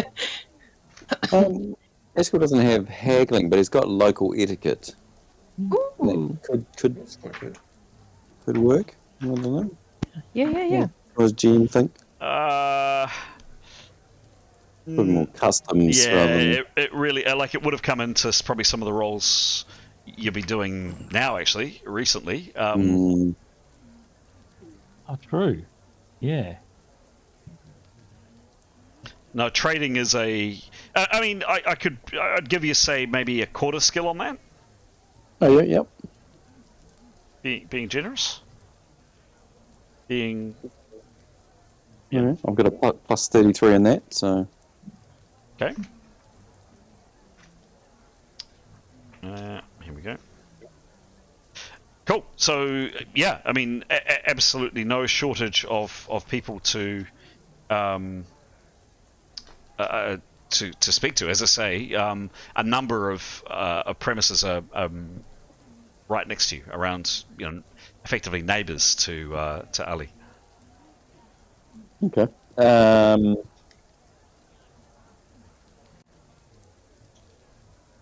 Just want me to do a stat roll. Sure. Yeah. So you head into the shop. You're warmly welcomed in. The very first thing the merchant says, big burly man, massive beard nearly down to his waist, is, "Why on earth are you allowing such beautiful silk to be spoilt in the rain?" Yeah. Unfortunately, we were handed it with no sort of protection from, I forget the guy's name. Are you familiar with whatever his name was? What? Ali bin Saud, who lives 5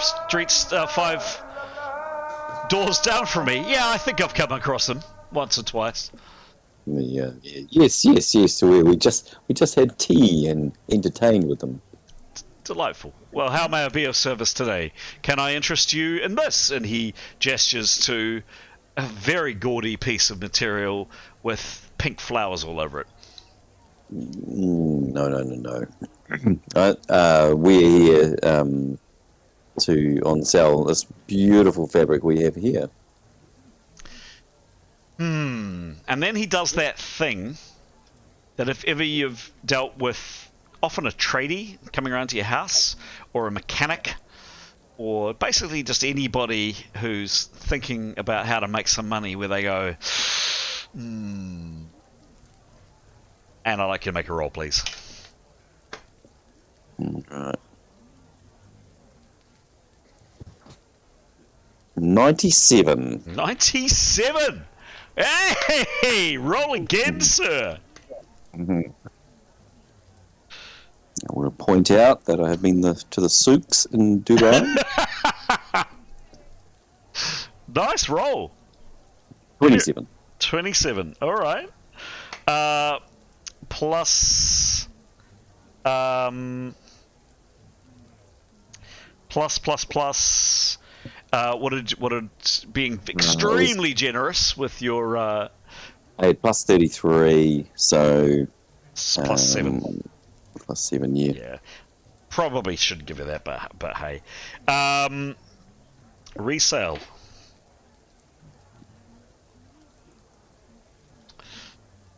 Yeah. So for both, yes? Yes. Yes, for both. Well, I mean, it's not really the season for that blue. I mean, that was like 2 years ago, and it is a bit wet. And that purple, I just don't know if I can shift it. I'd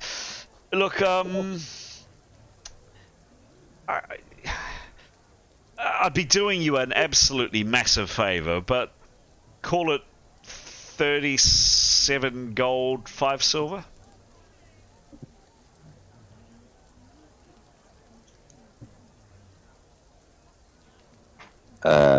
Yeah, Askel will consider and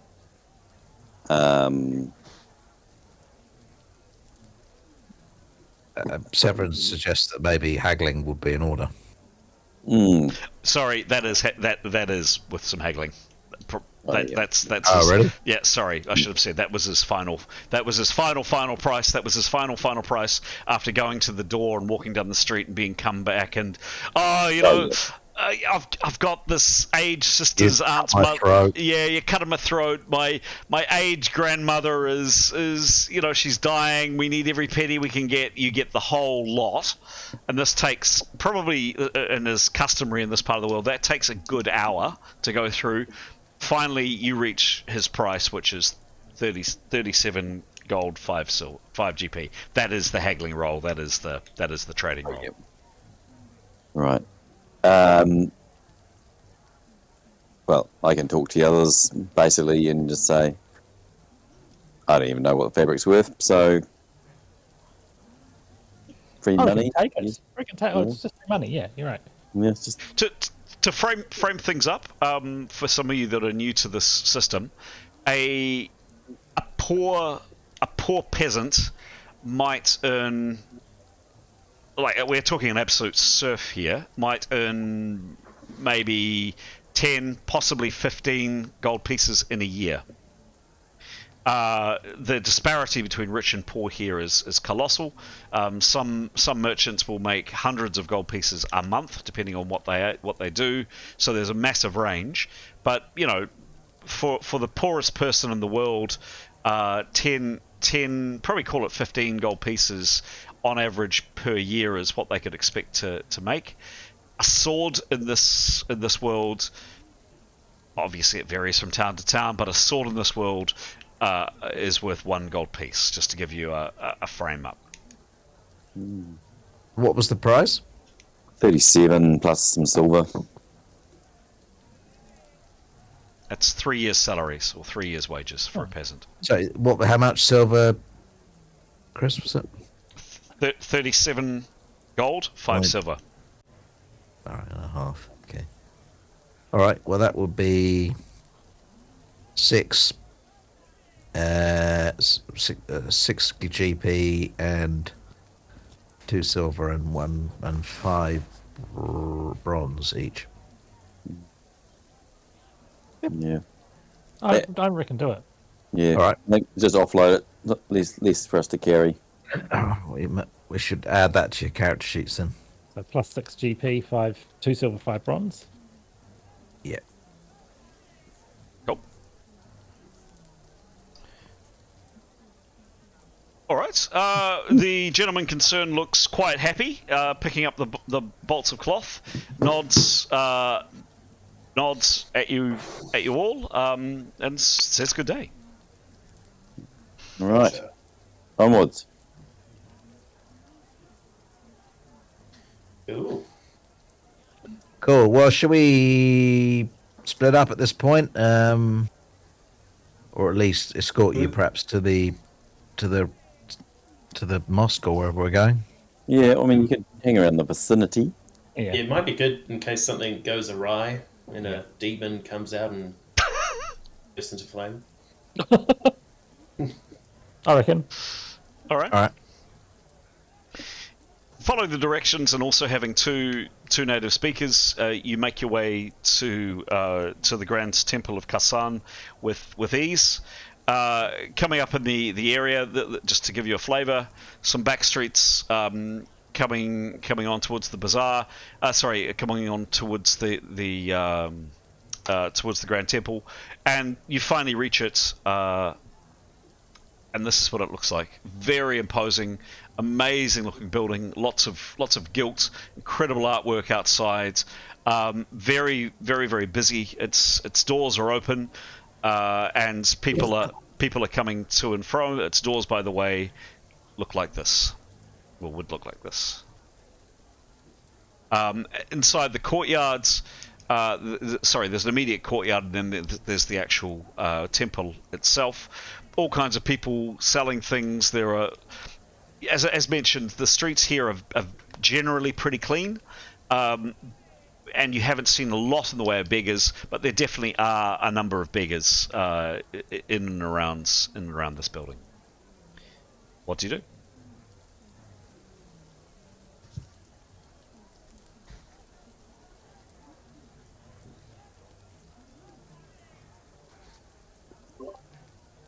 I think Eskel and Jada can come up with a bit of a plan of what we will head off to find the Mohir? Molhi. Mohi. Yep. Something like Mohir. Yep. Yeah. I think that's what we would do. Okay. Get a bit of make sure we're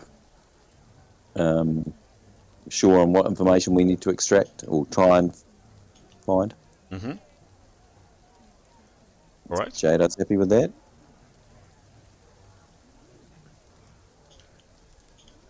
Yep. I reckon we'll grab sugary tea and a cafe somewhere. All right. Mark off 5 tin pieces for some sugary tea, and there's plenty of places around that serve the patrons and the pilgrims coming to and fro from this quite amazing building. That one there. What I was going to do, probably just as a little bit of framing up, and again, perhaps for viewers' benefit and also for players' benefits. So this item, Pete, I think this was actually even before your time playing this game. So Graham, no pressure here, but just as a bit of a memory of what happened, I'm just going to bring this up on screen. Where is it? Here we go. Computer is running very slowly. Just a second.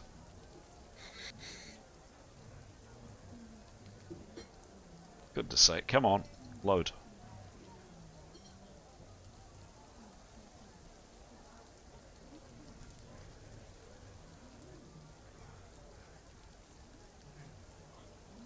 Sorry guys, I've just got a very slow computer for some reason.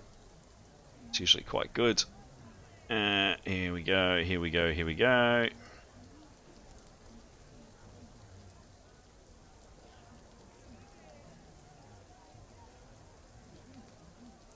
Just coming. Sake.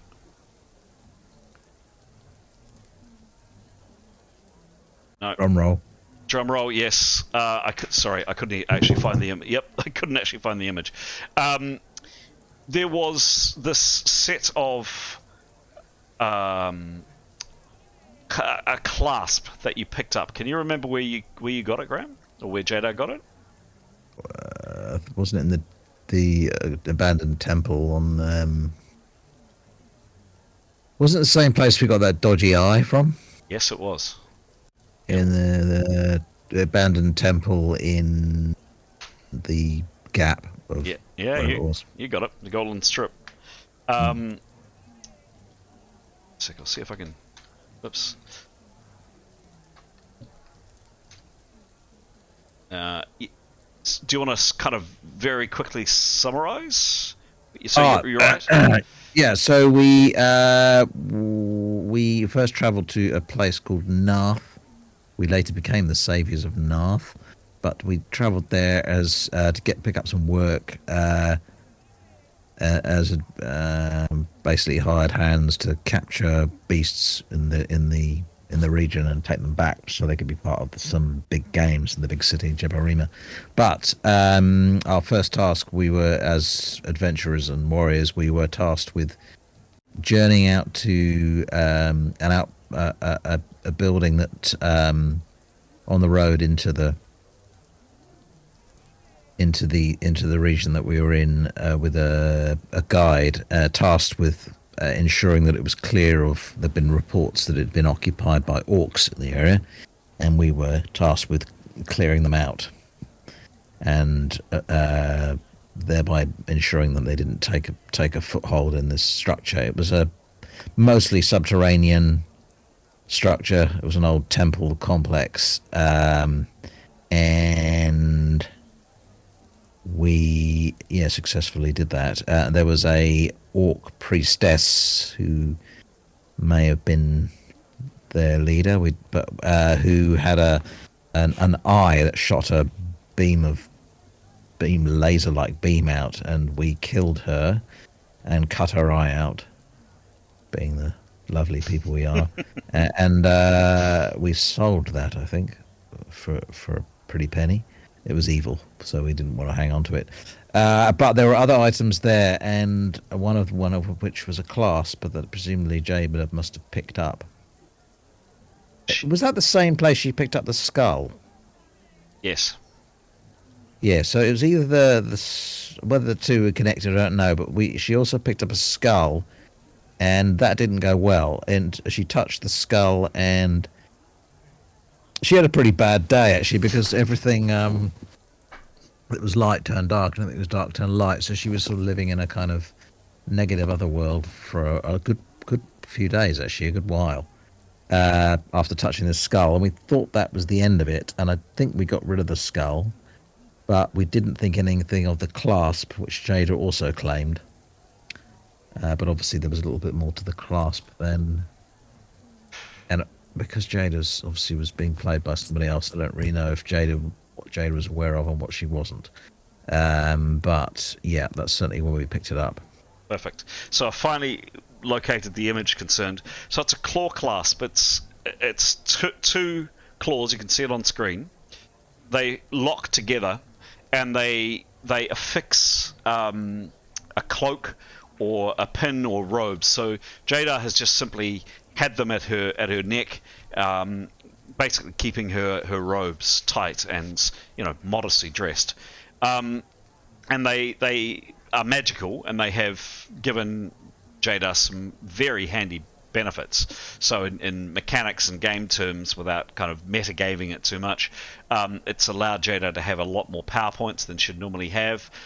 Also allows Jada to wear them and have, even though she's wearing robes, to have the effect of her wearing leather armor. So Jada, all this time and all the fights that she's been in and all the battles that she's been in, even though she is wearing robes, this clasp is enchanted and actually allows her to be protected as if she was wearing leather clothing or leather armor. Jada, little bit by little bit, began to notice changes in her appearance and her body. And just to note, both for viewers and listeners' purposes, this is, I think we decided, either the third or fourth incarnation of players that have played the faithful healer in this game. So Stara has gamely picked up this character and is doing a superb job of the reincarnation of Jada. Previous players have played Jada, and starting with previous players, but also as Stara has noticed, changes have come about for Jada, which she's hooded and cloaked most of the time and has tried to keep secret from her companions. But in the in-between and other places, it's been hard to disguise that Jada has lost all her hair, and certain other effects like scaly parts are beginning to appear on her face and parts of her hands and other things. And sometimes Jada has very unpleasant dreams. And that was manifest just before we started recording these videos, with an incident where the claw clasp was attempted to be removed in the in-between, and suffice to say, that did not go well. It didn't go well at all, actually. So look, it's 10 o'clock now, guys. I'm happy to go for another half an hour, but I'm also very happy to wrap it up there. Anthony, I know you said you needed to make tracks. What do people feel like doing, please? Yeah, I need to make tracks, so bit of a big day tomorrow. Call it there, folks. Yeah. Cool. Probably should go too, just because not well. Yes, you've done, Starry, you've done remarkably well for someone that's still recovering from the lurgy. So, yeah, yes, thank you. Funny about Jada, because you guys know Jada Pinkett Smith's wife with no Oh yes, hair? she's Oh boy, what's gonna happen? No one better mention my hair. Get your name out of mouth. Very good. Just a thought for Askell and Jada. Did you want to have a separate session to resolve what happens in the temple? Oh, that's a good idea. Then you guys can carry on and we'll do that separate. Yeah, if you want. Askell? We have a separate session for us having coffee as well. Yeah, if you wish.